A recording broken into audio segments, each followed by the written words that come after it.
നമസ്കാരം. ലൈബ്രറിയിലേക്ക് ചെല്ലണമെന്ന് section master പറഞ്ഞപ്പോൾ mark feller തിരിഞ്ഞ് സെക്ഷൻ മാസ്റ്റർ നോക്കി. സെക്ഷൻ മാസ്റ്റർ, ഉറപ്പായും ഞാൻ അങ്ങയുടെ ലൈബ്രറിയിലേക്ക് വരും.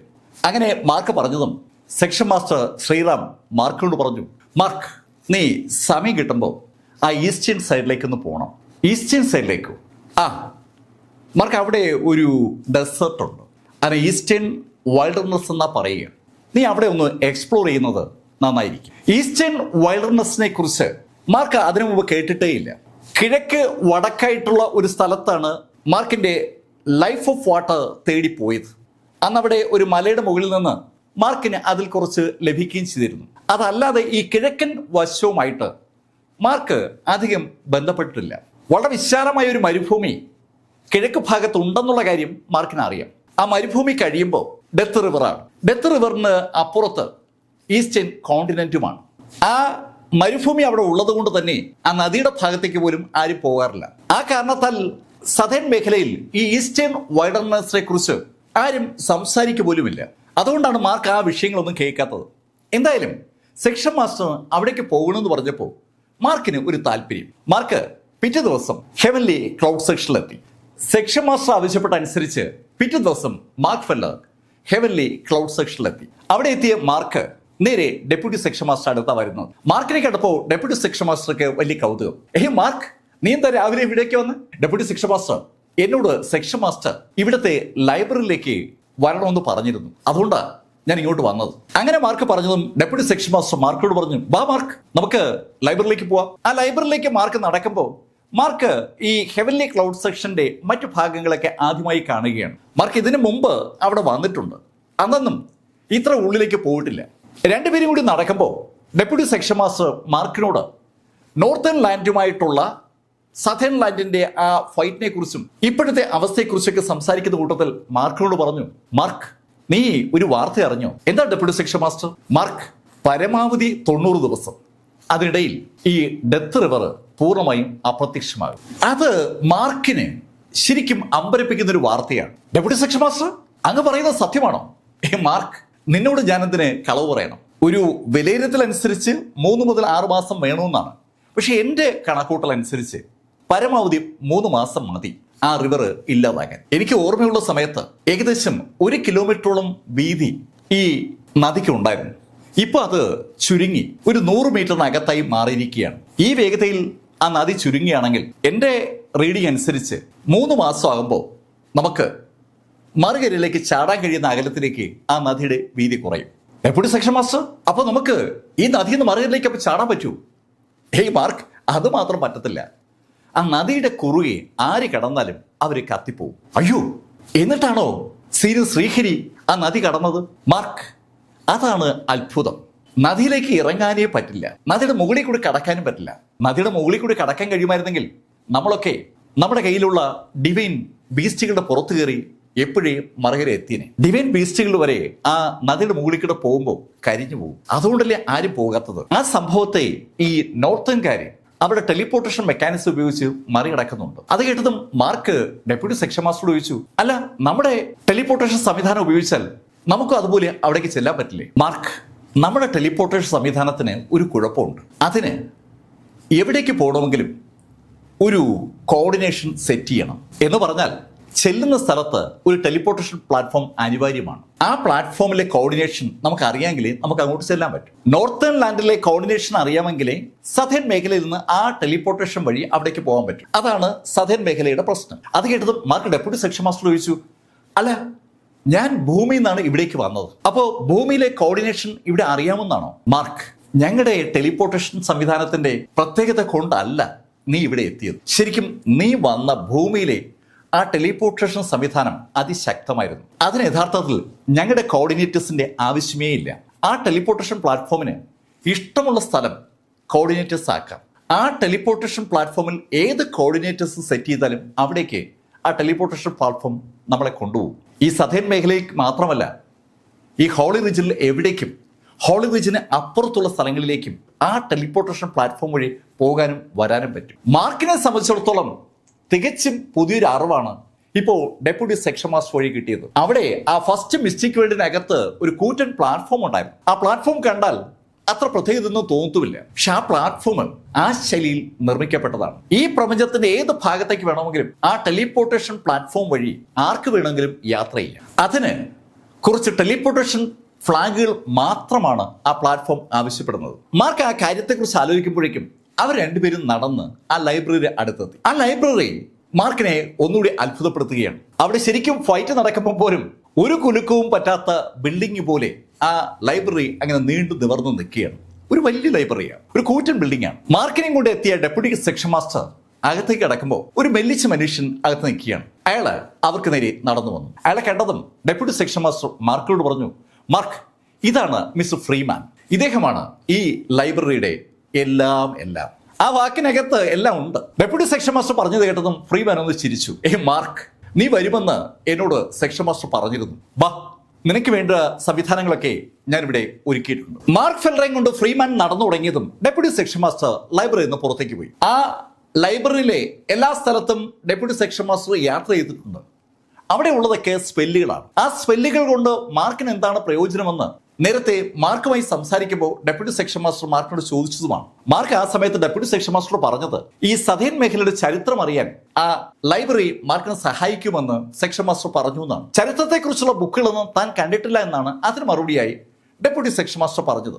ആ കാര്യങ്ങളൊക്കെ ആലോചിച്ചുകൊണ്ട് മാർക്ക് ഫ്രീമാനൊപ്പം നടക്കുമ്പോൾ ഫ്രീമാൻ മാർക്കിനെയും കൊണ്ട് ഒരു പ്രത്യേക സ്ഥലത്തെത്തി.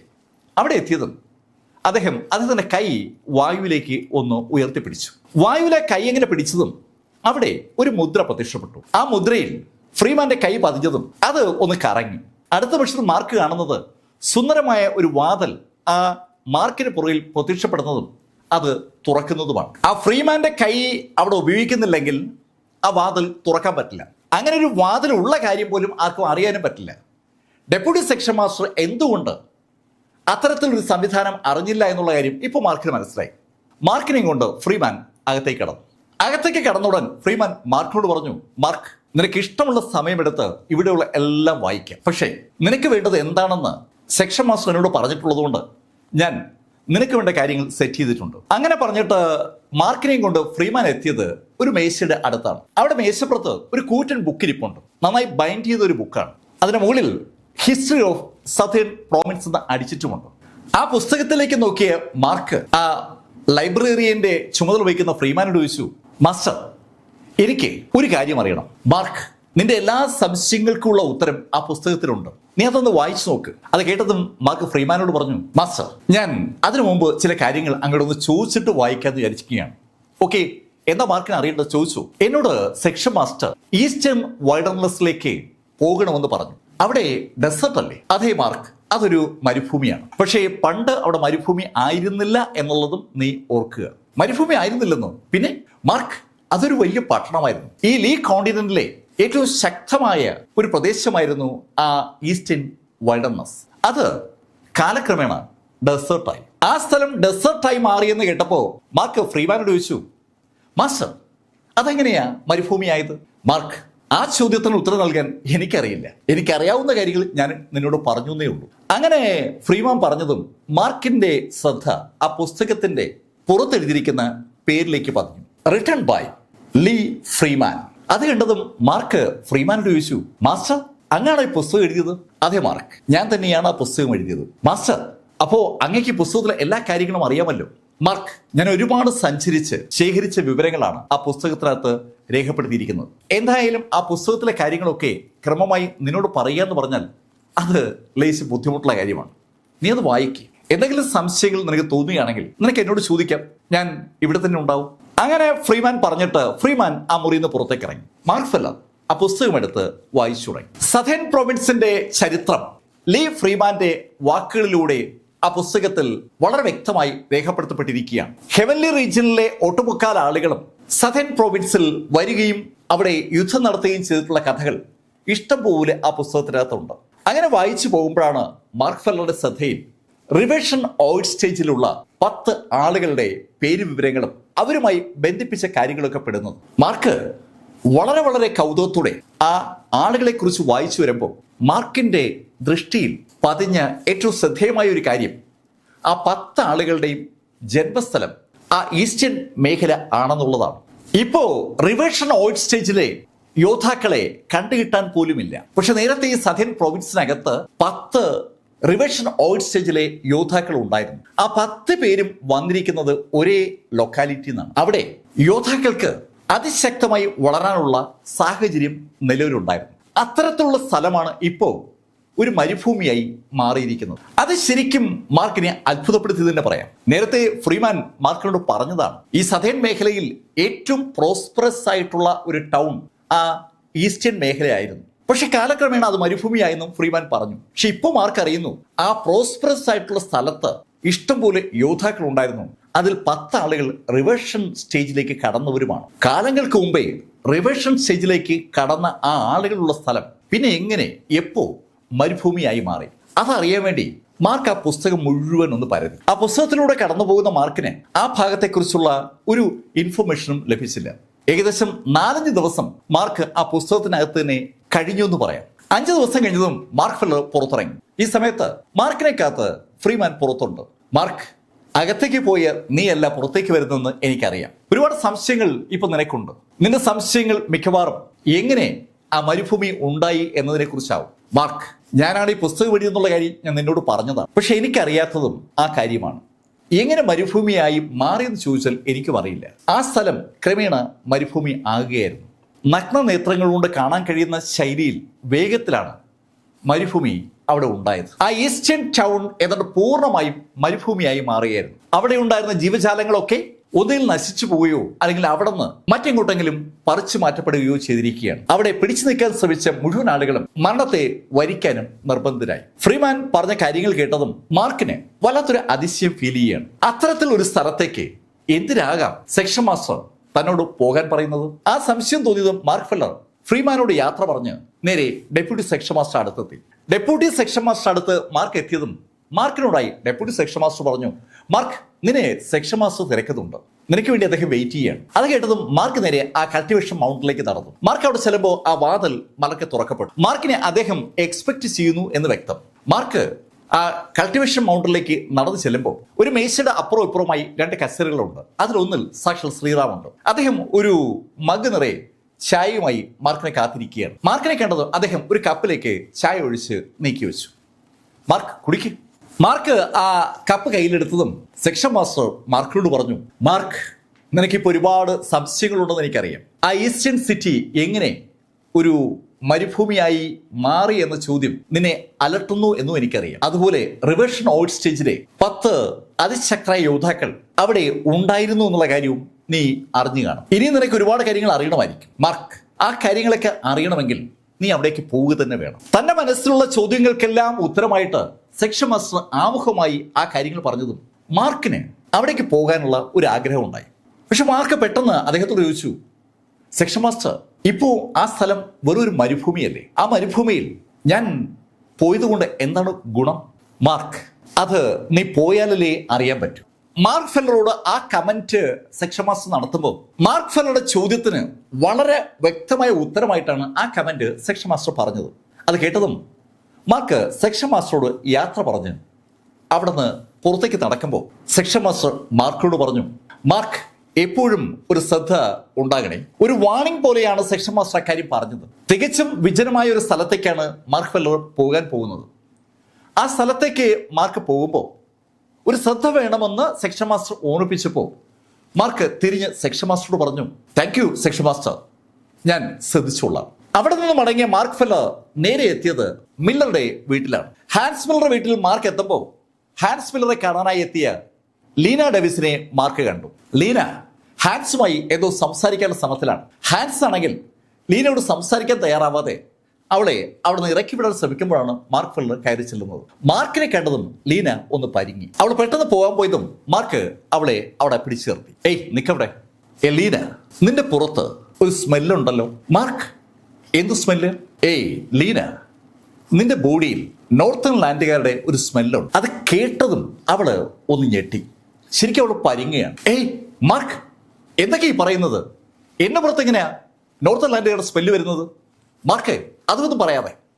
അങ്ങനെ പറഞ്ഞിട്ട് അവൾ അതിവേഗം അവിടെ നിന്ന് നീങ്ങുകയും ചെയ്തു. അവൾ പോയി കഴിഞ്ഞതും ഹാൻസ് മില്ലർ മാർക്കിനോട് ചോദിച്ചു, മാർക്ക്, നീ എന്താ അങ്ങനെ പറഞ്ഞത്? ഏയ് മില്ലർ, അന്ന് സീമബായി ഞാൻ ആ ബ്രേക്ക് ത്രൂ നടത്തുമ്പോൾ അവിടെ എത്തിയെങ്കിൽ അദ്ദേഹം വിവരം അറിഞ്ഞിരിക്കെ ഹാൻസ്, അന്ന് നമ്മൾ ആ ബ്രേക്ക് ത്രൂ നടത്തുന്ന സമയത്ത് സീമബായി അവിടെ എത്തിയിരുന്നു. ആ സീമബായിയുടെ വരവും ഈ ലീനയും തമ്മിൽ ബന്ധമുണ്ടെന്ന് എനിക്ക് 100% ഉറപ്പാണ്. ഹാൻസിന്റെ മനസ്സിലും ആ സംശയമുണ്ട്. അന്ന് ഹാൻസ് മാർക്ക് ആ സ്ഥലത്തേക്ക് പോകുന്ന കാര്യം ലീനയോട് മാത്രമേ പറഞ്ഞിട്ടുള്ളൂ. ഹാൻസിനും മാർക്കിനും അല്ലാതെ ആ വിവരം അറിയാവുന്നത് ലീനയ്ക്ക് മാത്രമായിരുന്നു. ആ സാഹചര്യത്തിൽ മാർക്ക് ബ്രേക്ക് ത്രൂ നടത്താൻ തിരഞ്ഞെടുത്ത ആ സൈലന്റ് വാലിയിൽ സീമബായി എത്തണമെങ്കിൽ ഉറപ്പായും ലീന അതിനകത്ത് ഇടപെട്ട് കാണും. അങ്ങനെ ഒരു സംശയം ഹാൻസ് മില്ലറുടെ മനസ്സിൽ നേരത്തെ തന്നെ ഉണ്ട്. മാർക്കും കൂടി ആ കാര്യം തീർത്തു പറഞ്ഞതോടുകൂടി ഹാൻസ് മാർക്കിനോട് പറഞ്ഞു, മാർക്ക്, അവളെ ഞാൻ പൂർണ്ണമായും എന്റെ ഗ്രൂപ്പിൽ നിന്ന് ഒഴിവാക്കിയിരിക്കുകയാണ്. അങ്ങനെ പറയുമ്പോഴും ഹാൻസ് മില്ലർക്ക് ഒരു വിഷമമുണ്ടെന്ന് മാർക്കിന് അറിയാം. ഹാൻസും ഈ ലീനയും വളരെ അടുത്ത പരിചയക്കാരാണ്. അവർ സ്കൂളിലും കോളേജിലും ഒക്കെ ഒന്നിച്ച് പഠിച്ചവരാണ്, കളിക്കൂട്ടുകാരാണെന്ന് പറയാം.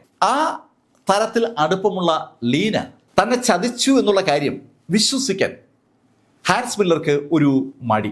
ഹാൻസിന്റെ മനസ്സ് ആ ഭാഗത്ത് ഉടക്കി നിൽക്കുന്ന മനസ്സിലാക്കിയ മാർക്ക് ഹാൻസിനോട് പറഞ്ഞു, ഹാൻസ്, അത് വിട്, ഞാൻ നിന്നെ കാണാൻ വന്നത് മറ്റൊരു കാര്യം പറയാൻ വേണ്ടിയാണ്. എന്താ മാർക്ക്? ഹാൻസ്, നിനക്ക് ഈ ഈസ്റ്റേൺ വൈൽഡർനെസ്സിനെ കുറിച്ച് എന്തെങ്കിലും അറിയാവോ? മാർക്ക്, അത് നമ്മുടെ ഈ സദേൺ പ്രൊവിൻസിലെ ഏറ്റവും വലിയ ഡെസേർട്ടാണ്. അക്കാര്യം എല്ലാവർക്കും അറിയാവുന്നതല്ലേ? മാർക്ക്, എന്നോട് അവിടം വരെ പോകണമെന്ന് സെക്ഷൻ മാസ്റ്റർ ആവശ്യപ്പെട്ടിരിക്കുകയാണ്. മാർക്ക്, നീ എന്തായി പറയുന്നത്? ആ മരുഭൂമിയിലേക്ക് നീ പോകാനോ? മാർക്ക്, അവിടേക്ക് പോയാൽ ജീവൻ പോലും നഷ്ടമാകും. ഹാൻസ്, നീ എന്തായി പറയുന്നത്? അവിടേക്ക് പോയാൽ ജീവൻ നഷ്ടമാകുന്നു? മാർക്ക്, നീ റിവേഴ്ഷൻ ഓയിഡ് ആളുകളെ കുറിച്ച് കേട്ടിട്ടില്ലേ? അങ്ങനെയുള്ള 10 ആളുകളാണ് അവിടേക്ക് പോയപ്പോൾ കൊല്ലപ്പെട്ടത്. ഹാൻസ്, അതൊക്കെ വെറും കേട്ട് കേൾവിയല്ലേ? മാർക്ക്, നീ എന്തായി പറയുന്നത്? കേട്ട് കേൾവിയെന്നോ? എൻ്റെ അച്ഛൻ റിവേഴ്ഷൻ ഓയിഡ് സ്റ്റേജിലേക്ക് കയറിയ ഒരു യോദ്ധാവായിരുന്നു. അദ്ദേഹം ഈ സദേൺ മേഖലയിലെ ഏറ്റവും ശക്തമായ ഒരാളായിരുന്നു. അദ്ദേഹം ഈ ഈസ്റ്റേൺ ഡെസർട്ടിൽ പോയി മടങ്ങി വന്നതിന് ശേഷമുള്ള യുദ്ധത്തിലാണ് കൊല്ലപ്പെടുന്നത്.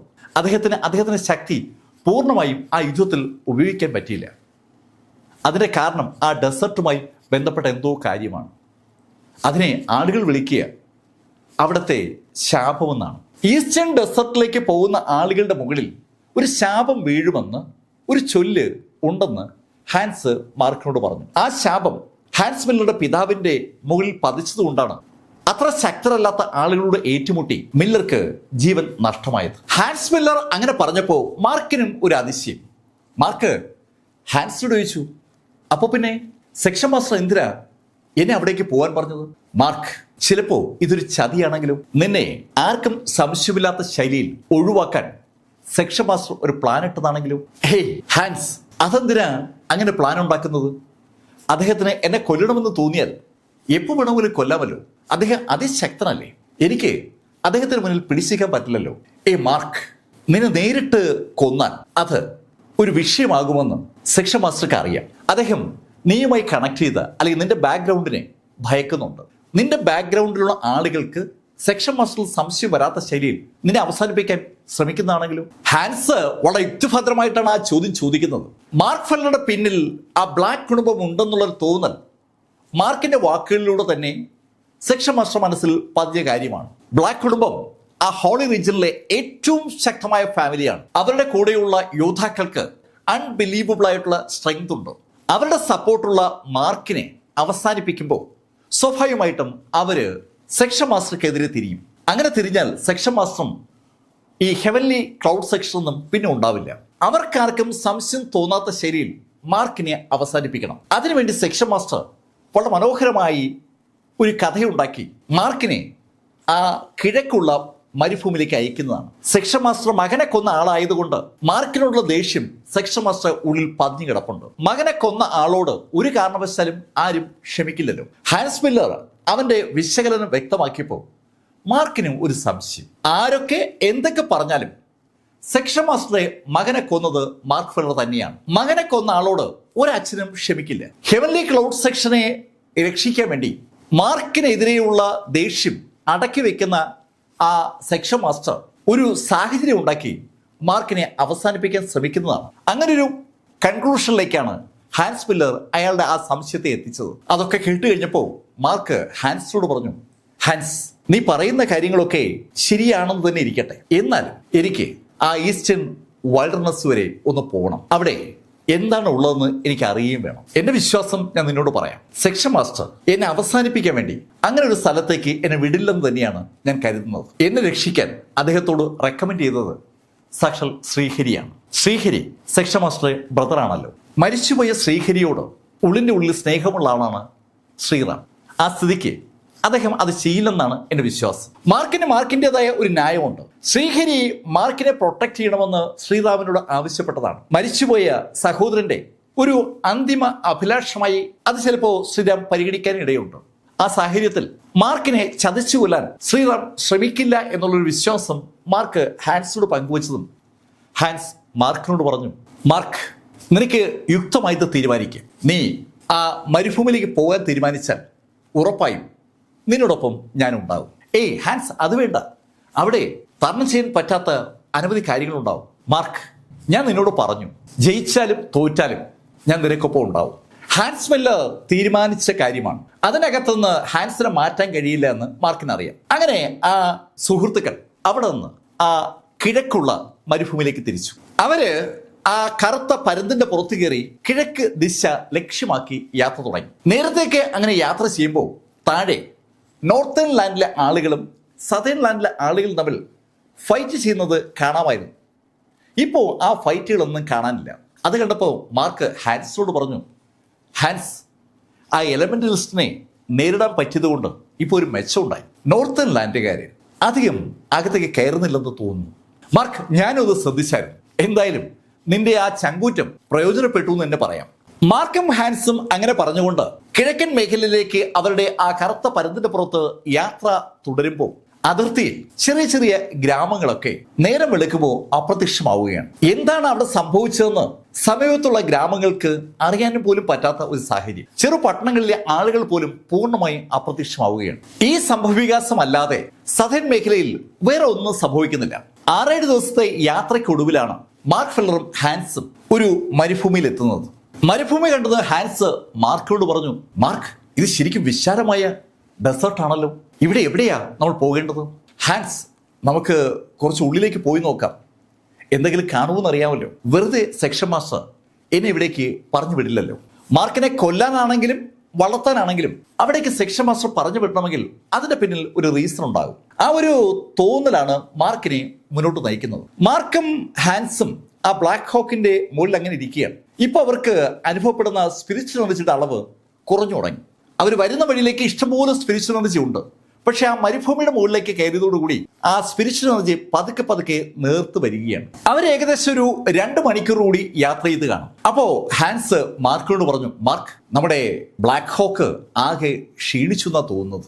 മാർക്കും അപ്പോഴാണ് അത് ശ്രദ്ധിച്ചത്. സ്പിരിച്വൽ എനർജി വൻതോതിൽ കുറഞ്ഞതും അവരുടെ ആ ബ്ലാക്ക് ഹോക്കിന് മുന്നോട്ട് പോകാൻ ഉള്ള ശക്തി ഏതാണ്ട് കുറഞ്ഞു തുടങ്ങി. അത് മനസ്സിലാക്കി മാർക്കും ഹാൻസും ആ ബ്ലാക്ക് ഹോക്കിനെ അവിടെ ആ മരുഭൂമിയിൽ ഇറക്കി. അതിനെ മാർക്ക് വീണ്ടും നിലവറിലേക്ക് മാറ്റിയിട്ട് മാർക്കും ഹാൻസും കൂടി ആ മരുഭൂമിയുടെ മുന്നോട്ട് നടക്കുകയാണ്. അവർ ഏകദേശം ഒരു 1/2 മണിക്കൂർ നടന്നു കാണും. പെട്ടെന്നാണ് അവരുടെ മുന്നിൽ തികച്ചും അപ്രതീക്ഷിതമായി ഒരാള് പ്രത്യക്ഷപ്പെട്ടത്. ഒരു കറുത്ത വേഷധാരിയാണ് അവരുടെ മുന്നിൽ വന്നത്. അയാള് മാർക്കിനെ തടുത്തു.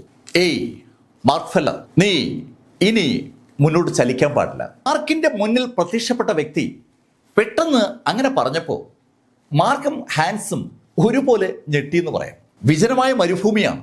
ഒരു കുഞ്ഞു പോലും ആ മരുഭൂമിയിലില്ല. അപ്പോഴാണ് ശുദ്ധശൂന്യതയിൽ ആ ആൾ അവിടെ വരുന്നതും അത്തരത്തിൽ ഒരു വാചകം മാർക്കിനോട് പറയുന്നത്. മാർക്ക് ആ വ്യക്തിയോട് ചോദിച്ചു, അല്ല, ആരാ അങ്ങ്? മാർക്ക്, ചോദ്യങ്ങളൊന്നും അധികം വേണ്ട. ഞാൻ പറയുന്നത് നീ ശ്രദ്ധിച്ച് കേൾക്കുക. നീ ഇനി മുന്നോട്ട് പോയാൽ നിന്റെ മുകളിൽ ഒരു ശാപം വീഴും. ആ ശാപം നിനക്ക് ദോഷം ചെയ്യും. നീ മടങ്ങിപ്പോ. മാർക്കിന്റെ ആ യാത്രയിൽ എന്താണ് മാർക്കിനെ കാത്തിരിക്കുന്നതെന്ന് വളരെ വ്യക്തമായി ആ വ്യക്തി മാർക്കിനോട് പറയുകയാണ്. അത് കേട്ടപ്പോൾ ഹാൻസും മാർക്കിനോട് പറഞ്ഞു, മാർക്ക്, പ്രശ്നമാണെങ്കിൽ നമുക്ക് തിരിച്ചു പോകുന്നതല്ലേ നല്ലത്. ഹാൻസും കൂടി അങ്ങനെ പറഞ്ഞപ്പോൾ മാർക്ക് ഒരു നിമിഷം നിശബ്ദനായി നിന്നു. അതിനുശേഷം അയാൾ ആ അപരിചിതനോട് പറഞ്ഞു, എന്തായാലും ഞാൻ ഇതുവരെ വന്നതല്ലേ, ഞാൻ മുന്നോട്ട് പോകുന്നതിന് തീരുമാനിക്കുകയാണ്. മാർക്ക്, നിന്റെ നല്ലതിനു വേണ്ടിയാണ് ഈ കാര്യം ഞാൻ നിന്നോട് പറയുന്നത്. മുന്നോട്ട് പോയാൽ അപകടം ഉറപ്പാണ്. മാർക്ക്, ഒരു കാര്യം നീ അറിയണം. നിന്നെപ്പോലെ തന്നെ ഇതിനു മുമ്പ് 10 ആളുകളെ ഇതേ സെക്ഷൻ മാസ്റ്റർ ഇവിടേക്ക് പറഞ്ഞയച്ചിരുന്നു. ആ 10 പേരും തിരിച്ചു പോയിട്ടില്ല. മാർക്കിനെ ശരിക്കും അമ്പരപ്പിക്കുന്ന ഒരു വാചകമാണ് ആ കറുത്ത വേഷധാരി ഇപ്പൊ പറയുന്നത്. മാർക്കിനോട് പറഞ്ഞതുപോലെ കഥയുണ്ടാക്കി സെക്ഷൻ മാസ്റ്റർ ആ 10 വ്യക്തികളോടും പറഞ്ഞിരുന്നു. അവരെല്ലാവരും ആ കഥ കേട്ടതിൻ്റെ അടിസ്ഥാനത്തിൽ ആ മരുഭൂമിയിൽ എത്തുകയും അവിടെ വെച്ച് കൊല്ലപ്പെടുകയും ചെയ്തിരിക്കുകയാണ്. വളരെ വ്യക്തമാണ് ആ കറുത്ത മനുഷ്യന്റെ വാക്കുകൾ. ആ കറുത്ത മനുഷ്യൻ പറഞ്ഞ വാക്കുകൾ കേട്ട് സ്തംഭിച്ചു നിൽക്കുകയാണ് മാർക്ക് ഫെല്ലർ. ഈ സമയത്ത് മാർക്കിന്റെ തൊട്ടു പുറകെ നിൽക്കുന്ന ഹാൻസ് ആ വ്യക്തിയോട് പറഞ്ഞു, നിങ്ങൾ പറഞ്ഞത് ശരിയല്ല, എൻ്റെ അച്ഛൻ ഇവിടുന്ന് മടങ്ങിപ്പോയിട്ടുണ്ടല്ലോ. അത് കേട്ടതും ആ മനുഷ്യൻ ഹാൻസിനോട് പറഞ്ഞു, ഏയ് ഹാൻസ്, നിന്റെ പിതാവ് മിസ്റ്റർ മില്ലർ ഇവിടുന്ന് മടങ്ങിപ്പോയത് ഒരു ശാപവും പേറിയാണ്. ആ ശാപമാണ് മില്ലറുടെ ജീവനെടുത്തത്. ആ കറുത്ത മനുഷ്യന്റെ ആ മറുപടി ശരിക്കും അമ്പരപ്പിക്കുന്നതാണ്. ഹാൻസിനെയും അയാൾക്ക് അറിയാം.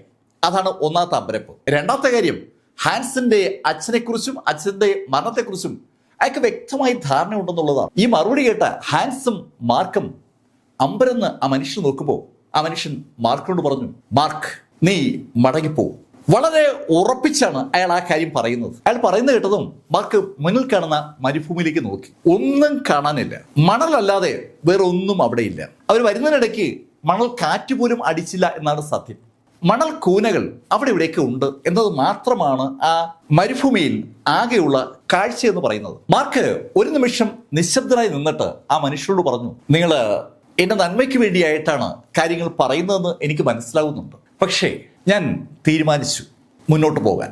അത് കേട്ടതും ആ മനുഷ്യൻ മാർക്കിനെ ഒന്ന് ഇരുത്തി നോക്കിയിട്ട് മാർക്കിനോട് പറഞ്ഞു, മാർക്ക്, നിന്റെ ഈ പിടിവാശി നിന്റെ ജീവൻ എടുക്കുമെന്ന് മാത്രമേ ഞാനിപ്പോ പറയുന്നുള്ളൂ. അങ്ങനെ പറഞ്ഞിട്ട് അയാൾ അതിവേഗം ആ മരുഭൂമിയിൽ നിന്ന് അപ്രത്യക്ഷമായി. അയാൾ എങ്ങനെ പോയെന്ന് ചോദിച്ചാൽ മാർക്കിനും ഹാൻസിനും അതിന് ഉത്തരവില്ല. മാർക്ക് പെട്ടെന്ന് മാർക്കിന്റെ ആ ഡിവൈൻ ഐ ആക്ടിവേറ്റ് ചെയ്ത് ചുറ്റും നോക്കി. ആ ഡിവൈൻ ഐക്ക് പോലും കണ്ടുപിടിക്കാൻ കഴിയാത്തത്ര വേഗതയിൽ ആ മനുഷ്യൻ അവിടുന്ന് മറിഞ്ഞിരിക്കുകയാണ്. അയാള് നോർത്തേൺ ലാൻഡുകാരുടെ ആ ഓൾഡ് ഗേറ്റ് പോലെ എന്തോ ഒരു സംവിധാനം ഉപയോഗിച്ചിരിക്കുകയാണ്. അല്ലെങ്കിൽ അയാള് അദൃശ്യമായ ഒരു ടെലിപോർട്ടേഷൻ പ്ലാറ്റ്ഫോം ഉപയോഗപ്പെടുത്തിയിരിക്കുകയാണ്. അങ്ങനെ അല്ലെങ്കിൽ അവിടെ നിന്ന് മാർക്കിന്റെ ഹാൻസിന്റെ കണ്ടുവെട്ടിച്ച് അതിവേഗം ആ മനുഷ്യന് മറയാൻ പറ്റില്ല. മാർക്കും ഹാൻസും അയാൾ പോയ ആ ദിശയിലേക്ക് അമ്പരപ്പോട് അങ്ങനെ നോക്കി നിൽക്കുകയാണ്. ഏതാണ്ട് സെക്കൻഡിൽ കഴിഞ്ഞപ്പോൾ മാർക്ക് ഹാൻസിനോട് പറഞ്ഞു, ഹാൻസ്, നിനക്ക് ഇപ്പോൾ വേണമെങ്കിൽ മടങ്ങിപ്പോകാം. ഞാൻ എന്തായാലും മുന്നോട്ട് പോകാൻ തീരുമാനിച്ചിരിക്കുകയാണ്. അത് കേട്ടതും ഹാൻസ് മാർക്കിനോട് പറഞ്ഞു, മാർക്ക്, ഞാൻ നിന്നോട് വിശദമാക്കിയതാണ്. നീ മുന്നോട്ട് പോകാൻ തീരുമാനിച്ചാൽ നിന്നോടൊപ്പം ഞാനുണ്ടാവും. നീ പിന്മാറാൻ തീരുമാനിച്ചാലും നിന്നോടൊപ്പം ഞാനുണ്ടാവും. മാർക്കിനെ ഒറ്റയ്ക്കാക്കിയിട്ട് താൻ ഒരിക്കലും പിന്മാറില്ല എന്ന് ഒരിക്കൽ കൂടി ഹാൻസ് മില്ലർ ഉറപ്പിച്ചു പറയുകയാണ്. ഈ സമയത്ത് മാർക്കിന്റെ അവിടെ നിന്ന് അപ്രത്യക്ഷമായ ആ വ്യക്തി മറ്റൊരു വ്യക്തിയുടെ അടുത്തെത്തി. ആ വ്യക്തിയെ നമ്മൾ ഇതിനു മുമ്പ് കണ്ടിട്ടുണ്ട്. മാർക്കിനെ ആ ലൈഫ് ഓഫ് വാട്ടർ സംഘടിപ്പിച്ചു കൊടുത്ത ബ്രദർ ബ്രൗണിന്റെ അടുത്താണ് ഇപ്പോൾ ആ ബ്ലാക്ക് മനുഷ്യൻ എത്തിയത്. ബ്രൗൺ അയാളെ കണ്ടതും അയാളോട് ചോദിച്ചു, എന്തായി, മാർക്ക് പിന്മാറിയോ?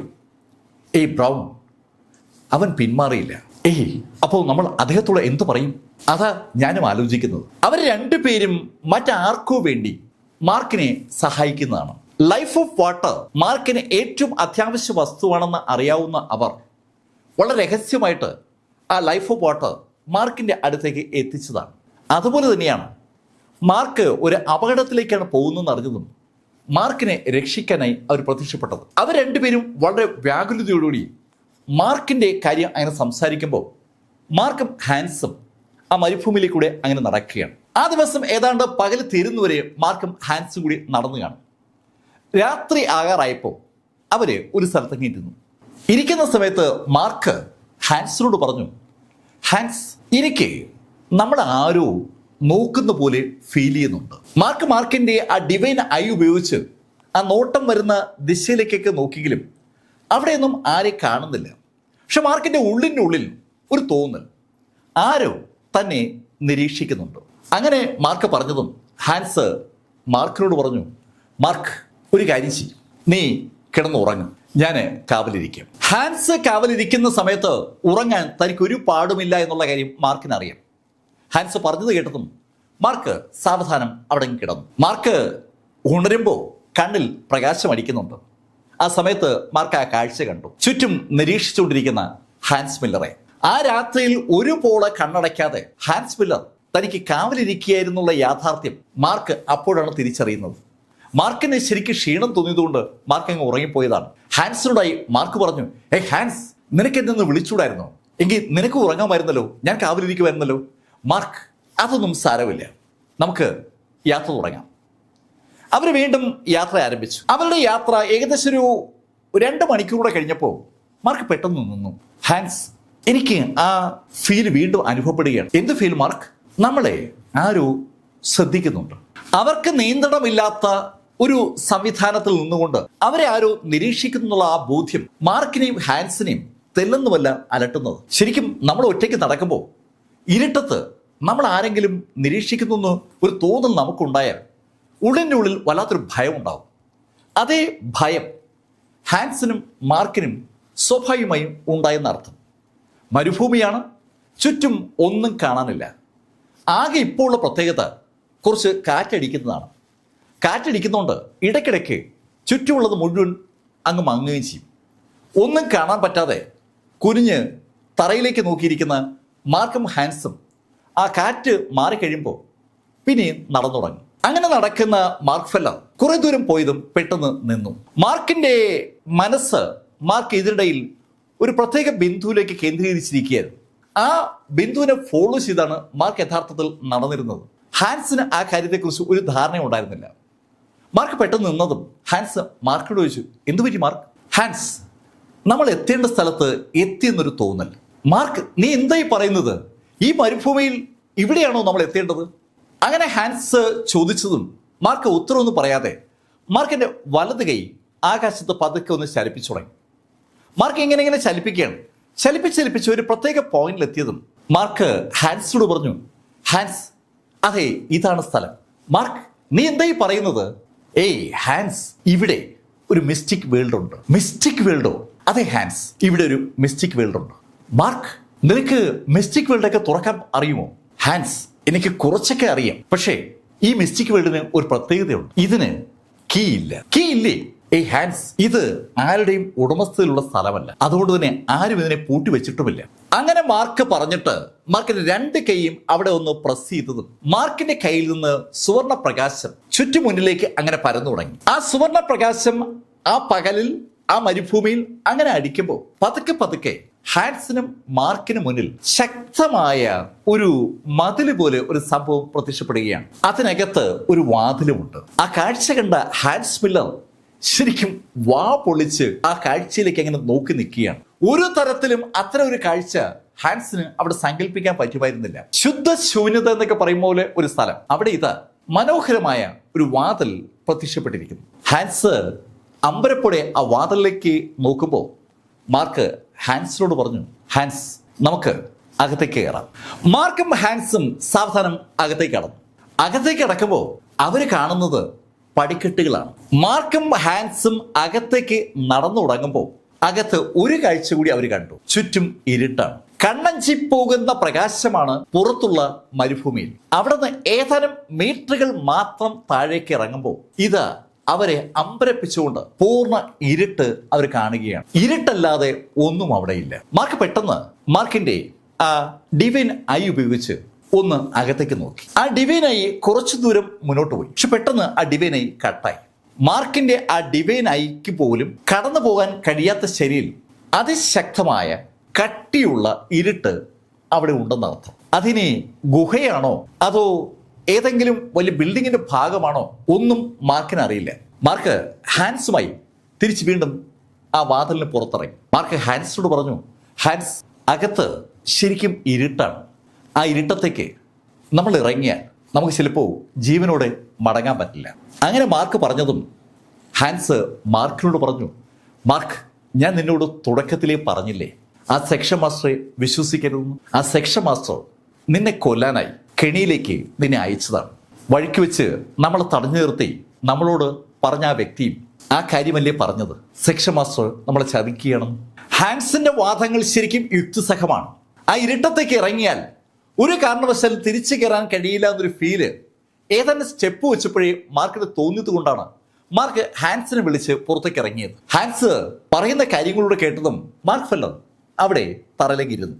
മാർക്കിന്റെ അടുത്തിരുന്ന ഹാൻസ് മാർക്കിനോട് പറഞ്ഞു, മാർക്ക്, സാരമില്ല, നമ്മൾ എന്തായാലും ഇവിടെ വരെ വന്നല്ലോ, ഈ കാര്യങ്ങളൊക്കെ കണ്ടല്ലോ, നമുക്കിനി തിരിച്ചു പോകാം. അങ്ങനെ ഹാൻസ് പറഞ്ഞതും മാർക്ക് ഹാൻസിനോട് പറഞ്ഞു, ഹാൻസ്, ഞാൻ ഒരു ശ്രമം ഒന്ന് നടത്തട്ടെ, നീ നിശബ്ദനായി ചുറ്റൊന്ന് വീക്ഷിച്ചു. അങ്ങനെ പറഞ്ഞിട്ട് മാർക്ക് ചമ്രം അടിഞ്ഞിരുന്ന് കണ്ണുകൾ അങ്ങ് അടച്ചു. മാർക്ക് അങ്ങനെ കണ്ണുകൾ അടയ്ക്കുമ്പോൾ മാർക്കിന് ചുറ്റുമായി ഒരു സുവർണ പ്രകാശം സാവധാനം ജ്വലിക്കുന്നത് ഹാൻസിന്റെ ശ്രദ്ധപ്പെടുകയും ചെയ്തു.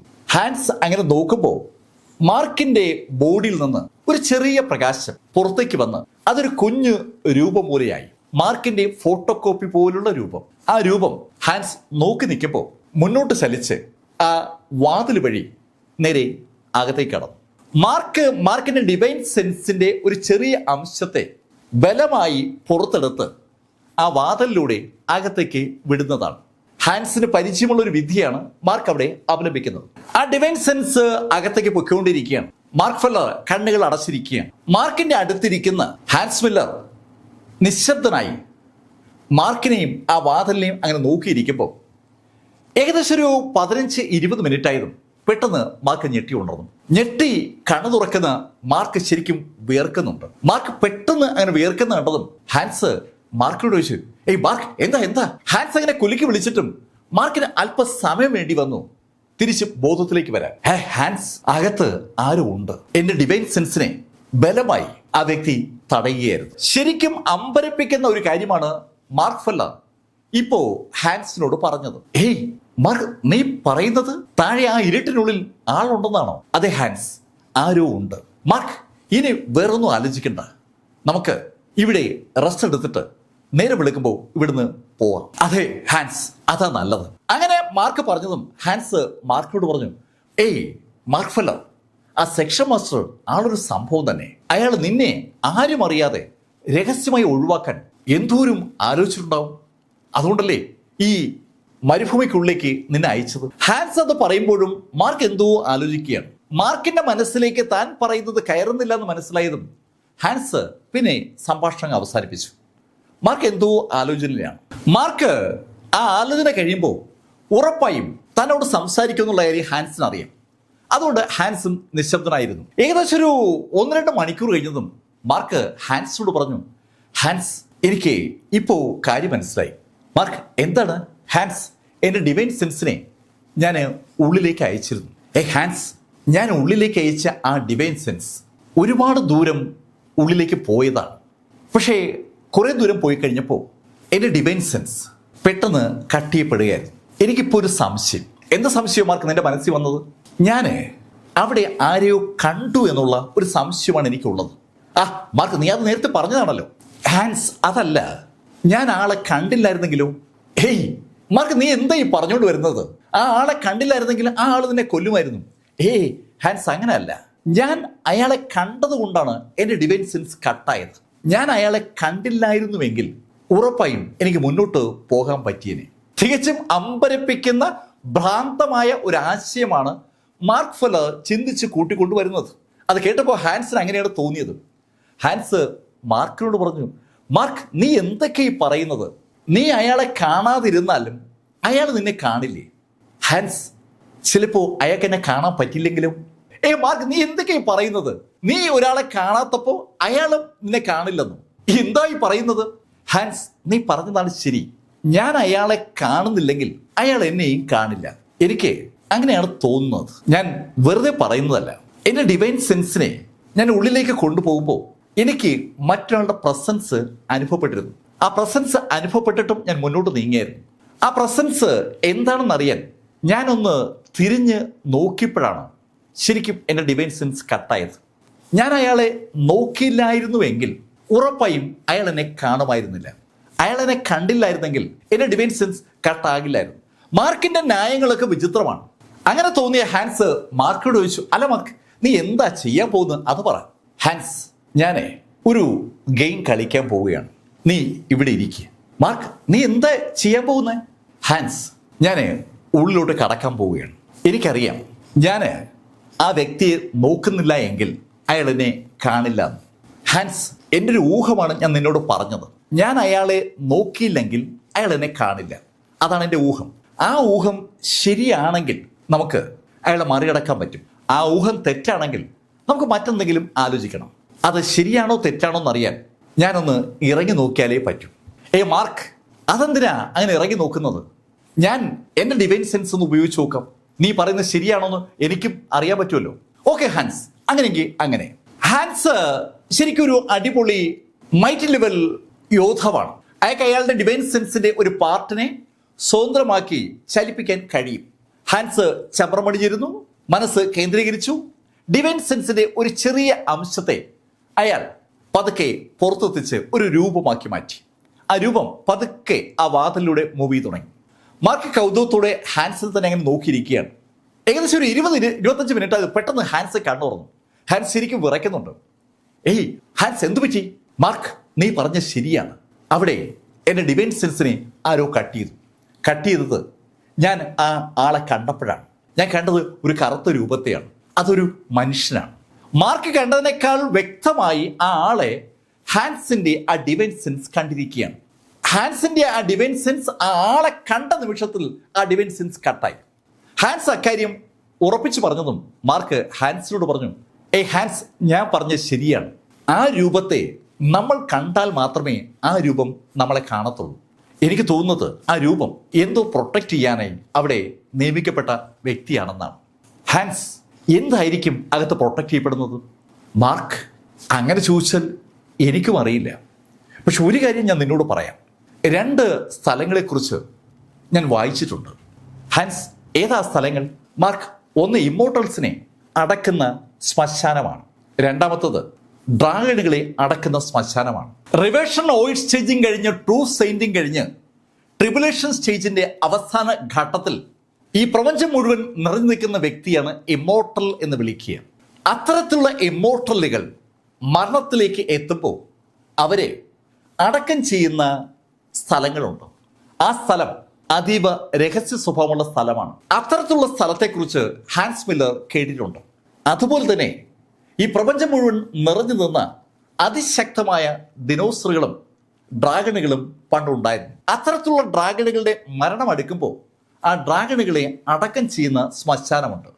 അതും ഒരു രഹസ്യമാണ്. ഈ പ്രപഞ്ചത്തിൽ അത് എവിടെയാണ്, ഏത് ഗോളത്തിലാണ് എന്ന് ആർക്കും അറിയത്തില്ല.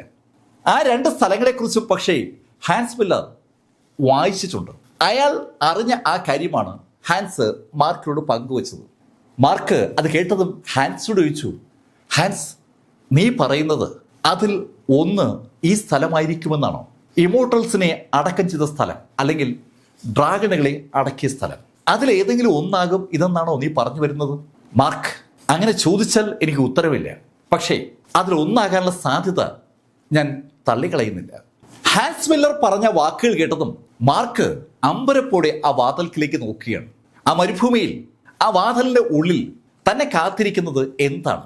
ഡ്രാഗണുകളുടെ ശ്മശാന ഭൂമിയാണോ, അതോ ഇമ്മോർട്ടലുകളുടെ ശ്മശാന ഭൂമിയാണോ, അതോ ഇത് രണ്ടുമല്ലാത്ത മറ്റെന്തെങ്കിലുമാണോ? അത് രണ്ടും സംരക്ഷിക്കാൻ എന്തായാലും അതിൻ്റെതായ സംവിധാനങ്ങൾ ഉണ്ടാവും. അത് മാർക്കിനറിയാം. മാർക്കും ഹാൻസും പല പദ്ധതികളും ആലോചിച്ച് നോക്കുകയാണ്. എങ്ങനെ അകത്തേക്ക് അടക്കാം? അകത്ത് എന്താണ് ഉള്ളതെന്നും അവർക്ക് അറിയണമല്ലോ. ഇമോർട്ടലുകളിലാണ് അകത്തുള്ളതെങ്കിൽ അവയുമായി ബന്ധിപ്പിച്ച് ഒരുപാട് ശക്തമായ എന്തെങ്കിലും സംവിധാനം അവർക്ക് അവിടെ നിന്ന് കിട്ടും. ആ കാലഘട്ടത്തിൽ ഉപയോഗിച്ചിരുന്ന ആയുധങ്ങളോ അവരുടെ പടച്ചട്ടകളോ എന്തെങ്കിലുമൊക്കെ അവർക്ക് കിട്ടും. ഇനി ഡ്രാഗണുകളാണ് ഉള്ളതെങ്കിൽ അവയുമായി ബന്ധിപ്പിച്ചും എന്തെങ്കിലും കിട്ടും. ആ കിട്ടുന്നത് എന്തു തന്നെയാണെങ്കിലും ഹാൻസിന്റെയും മാർക്കിന്റെയും ശക്തി അതോടുകൂടി വർദ്ധിക്കും. അക്കാര്യത്തിൽ അവർക്ക് 2 പേർക്ക് സംശയമില്ല. പക്ഷേ അകത്തേക്ക് കടന്നാൽ അവർ കൊല്ലപ്പെടാനുള്ള സാധ്യത വളരെ കൂടുതലാണ്. നേരത്തെ ഹാൻസിന്റെ പിതാവ് ഉൾപ്പെടെയുള്ള 10 റിവേർഷൻ ഔട്ട്സൈഡ് ആളുകൾ അവിടെ എത്തിയിട്ടുണ്ടായിരുന്നു. അവരും എത്തിയത് മാർക്കിനെ ഹാൻസിനെ പോലെ ആ മിസ്റ്റിക് സ്ഥലത്ത്, ആ രഹസ്യ സ്ഥലത്ത് എന്താണെന്ന് അറിയാൻ വേണ്ടിയാവും. അവിടുന്ന് കിട്ടുന്ന സാധനങ്ങളിൽ മോഹം തോന്നിയുകൊണ്ടാവുമല്ലോ അവരെത്തിയത്. അവിടുന്ന് പക്ഷേ ആ ഹാൻസിന്റെ പിതാവ് മാത്രമാണ് രക്ഷപ്പെട്ടത്. പക്ഷെ രക്ഷപ്പെട്ടപ്പോഴും അദ്ദേഹത്തിന്റെ മുകളിൽ ഒരു ശാപം ഉണ്ടായിരുന്നു. ആ കാര്യം ഹാൻസും മാർക്കും ഒരിക്കൽ കൂടി ചർച്ച ചെയ്തു. പെട്ടെന്ന് മാർക്ക് ഹാൻസിനോട് പറഞ്ഞു, ഹാൻസ്, ചിലപ്പോ നമ്മുടെ കാൽക്കുലേഷനിൽ ഒരു പിഴവ് വന്നതാണെങ്കിലും. മാർക്ക്, നീ എന്താ പറയുന്നത്? ഹാൻസ്, എന്റെ ഡിവൈൻ സെൻസും നിന്റെ ഡിവൈൻ സെൻസ് കട്ടായത് എവിടെ വെച്ചാണെന്ന് എനിക്കിപ്പോ ഒരു ഉറപ്പുണ്ട്. ഏകദേശം 20 മിനിറ്റ് നേരം നമ്മളുടെ 2 പേരുടെയും ഡിവൈൻ സെൻസുകൾ കൃത്യമായും മുന്നോട്ട് പോവുകയായിരുന്നു. അപ്പോഴൊക്കെയും നമ്മൾ കണ്ണുകൾ തുറന്നാ പിടിച്ചിരുന്നത്. അതേ മാർക്ക്, അത് ശരിയാണ്. പക്ഷെ അതിനുശേഷം പെട്ടെന്ന് നമ്മുടെ ഡിവൈൻ സെൻസ് കട്ടാവുകയാണ് എന്ന് പറഞ്ഞാൽ അതിൻ്റെ അർത്ഥം ആ 20 മിനിറ്റ് വരെ നമ്മൾ നടന്നു ചെന്ന ദൂരം വരെ നമുക്ക് എപ്പോൾ വേണമെങ്കിലും നടന്നു പോകാമെന്നാണ്. അതിനപ്പുറത്തേക്ക് നമ്മൾ കടക്കുമ്പോഴാണ് നമ്മുടെ കണ്ണുകൾ ആ കറുത്ത രൂപത്തിൽ പതിയുക. മാർക്ക് പറയുന്നതിൽ ഒരു ലോജിക് ഉണ്ടെന്ന് അത് കേട്ടപ്പോൾ ഹാൻസിന് മനസ്സിലായി. മാർക്ക്, നീ പറഞ്ഞു വരുന്നത് ഹാൻസ്, അതിനുശേഷം കണ്ണടച്ച് നമ്മൾ നടന്നാൽ എന്ത് സംഭവിക്കും? മാർക്ക്, നീ എന്താ പറയുന്ന? നമ്മുടെ കണ്ണ് തുറന്നിരുന്നാലല്ലേ നമുക്ക് അയാളെ കാണാൻ പറ്റൂ. അയാളെ നമ്മൾ കണ്ടാൽ ആ നിമിഷം നമ്മുടെ ഡിവൈൻ സെൻസ് കട്ടാവും. ഇനി നമ്മൾ ജീവനോടെയാണ് അവിടെ ചെല്ലുന്നെങ്കിൽ നമ്മൾ ആ നിമിഷം കൊല്ലപ്പെടും. ആ കാര്യത്തിൽ ഒരു സംശയം വേണ്ട. പക്ഷേ നമ്മൾ കണ്ണ് തുറന്നില്ലെങ്കിലോ? മാർക്ക് വളരെ വളരെ ഭ്രാന്തമായ ഒരു ചോദ്യമാണ് ഹാൻസിനോട് ചോദിക്കുന്നത്. മാർക്കിന്റെ മുഖത്തേക്ക് നോക്കിയിരിക്കുന്ന ഹാൻസ് അമ്പരപ്പോടെ മാർക്കിനോട് പറഞ്ഞു, മാർക്ക്, നീ പറയുന്നത് ആ 20 മിനിറ്റ് നടന്നു ചെന്നിട്ട് പിന്നെ കണ്ണടച്ച് നടക്കാമെന്നാണോ? അതെ ഹാൻസ്, അതാ ഞാൻ പറയുന്നത്. പതുക്കെ നടക്കാം. എനിക്ക് തോന്നുന്നത് ഒരു നിശ്ചിത ഏരിയ കഴിഞ്ഞാൽ പിന്നെ ആ ബ്ലാക്ക് രൂപത്തിന്റെ ശല്യം ഉണ്ടാകില്ലെന്നാണ്. മാർക്ക്, നിനക്കതെങ്ങനെ ഉറപ്പിച്ച് പറയാൻ കഴിയും? ആ ബ്ലാക്ക് രൂപത്തിന്റെ ഏരിയ കഴിഞ്ഞാൽ വേറെയും ശക്തരുണ്ടാവും. ഹാൻസ്, അവിടെ എത്തുമ്പോൾ മറ്റെന്തെങ്കിലും നമ്മളെ സഹായിക്കും. മാർക്ക് ഏതാണ്ട് തീരുമാനിച്ച് ഉറപ്പിച്ചതുപോലെയാണ്. ആ കാര്യം ഹാൻസിന് ഉറപ്പായതും ഹാൻസ് മാർക്കിനോട് പറഞ്ഞു, മാർക്ക്, നീ എന്ത് വേണമെങ്കിലും തീരുമാനിച്ചു. നീ എന്ത് ചെയ്താലും ഞാൻ നിന്റെ കൂടെ ഉണ്ട്, ജീവിക്കാനാണെങ്കിലും മരിക്കാനാണെങ്കിലും. ഹാൻസിന് അക്കാര്യത്തിൽ മാത്രമാണ് ഒരു സംശയമില്ലാത്തത്. ഹാൻസിന്റെ ആ ഉറച്ച തീരുമാനം മാർക്കിനും ഒരു വല്ലാത്ത ധൈര്യം നൽകി. മാർക്കും ഹാൻസും കൂടി സാവധാനം ആ വാതിൽ വഴി അകത്തേക്ക് കടന്നു. നല്ല ഇരുട്ടാണ്. ആ ഇരുട്ടത്ത് സ്റ്റെപ്പുകൾ ഇറങ്ങി അവർ താഴെ എത്തി. വളരെ വിശാലമായ ഒരു ഏരിയയിലേക്കാണ് അവർ കടക്കുന്നത്. മാർക്കിന്റെ ആ ഡിവൈൻ ഐ ഓണാക്കി മുന്നോട്ട് നോക്കുമ്പോൾ നീണ്ടു നിവർന്ന് കിടക്കുന്ന ഒരു ഗുഹയ്ക്കുള്ളിലാണ് തങ്ങൾ പെട്ടിരിക്കുന്നതെന്ന് മാർക്കിന് മനസ്സിലായി. വളരെ വിശാലമായ ഒരു ഗുഹ. അതിൻ്റെ അറ്റം എവിടെയാണെന്ന് അറിയാത്ത ശൈലിയിൽ അതീവ വിശാലമായ ഒരു അണ്ടർ ഗ്രൗണ്ടിലാണ് അവരെത്തിയിരിക്കുന്നത്. മാർക്ക് ഹാൻസിനോട് പറഞ്ഞു, ഹാൻസ്, നീ ഇവിടെ ഇരിക്കും, ഞാൻ ഒന്ന് നോക്കിയിട്ട് വരാം. മാർക്ക്, ശ്രദ്ധിക്കണേ. ഹാൻസ്, ഞാൻ ഒന്ന് നോക്കട്ടെ. അങ്ങനെ പറഞ്ഞിട്ട് മാർക്ക് ഫെല്ലർ സാവധാനം മുന്നോട്ട് അടയ്ക്കുകയാണ്. മാർക്കിന്റെ മനസ്സിലൊരു കാൽക്കുലേഷൻ ഉണ്ട്.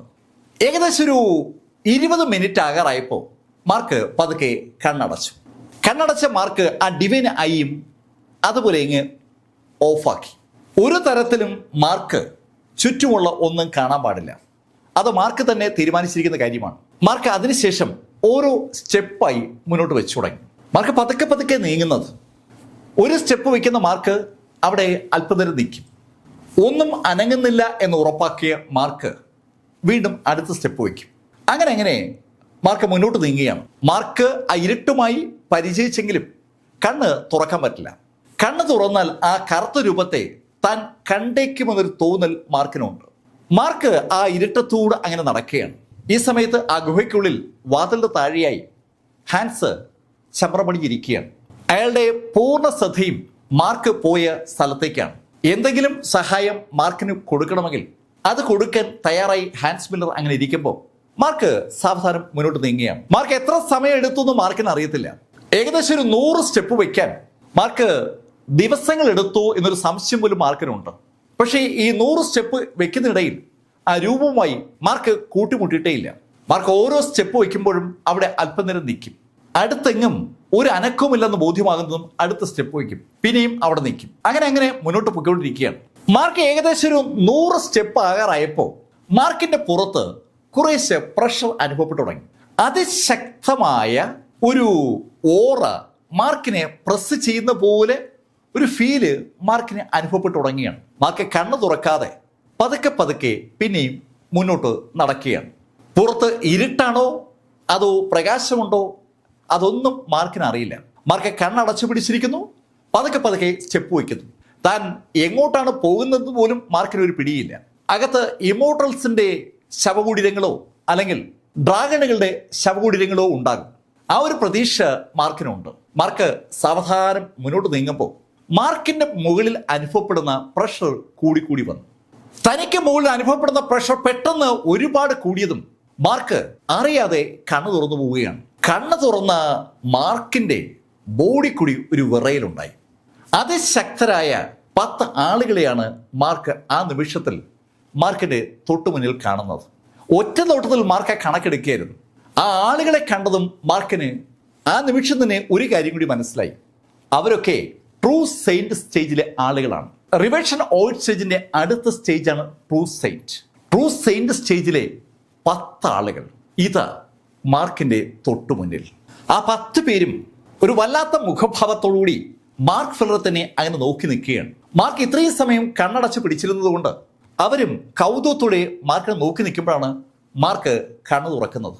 മാർക്കിന് ഇപ്പോ കുറച്ച് പുറകിലായി ആ കറുത്ത രൂപത്തെ കാണാം. ആ കറുത്ത രൂപത്തിന്റെ ഏരിയ മാർക്ക് കടന്നു കഴിഞ്ഞു.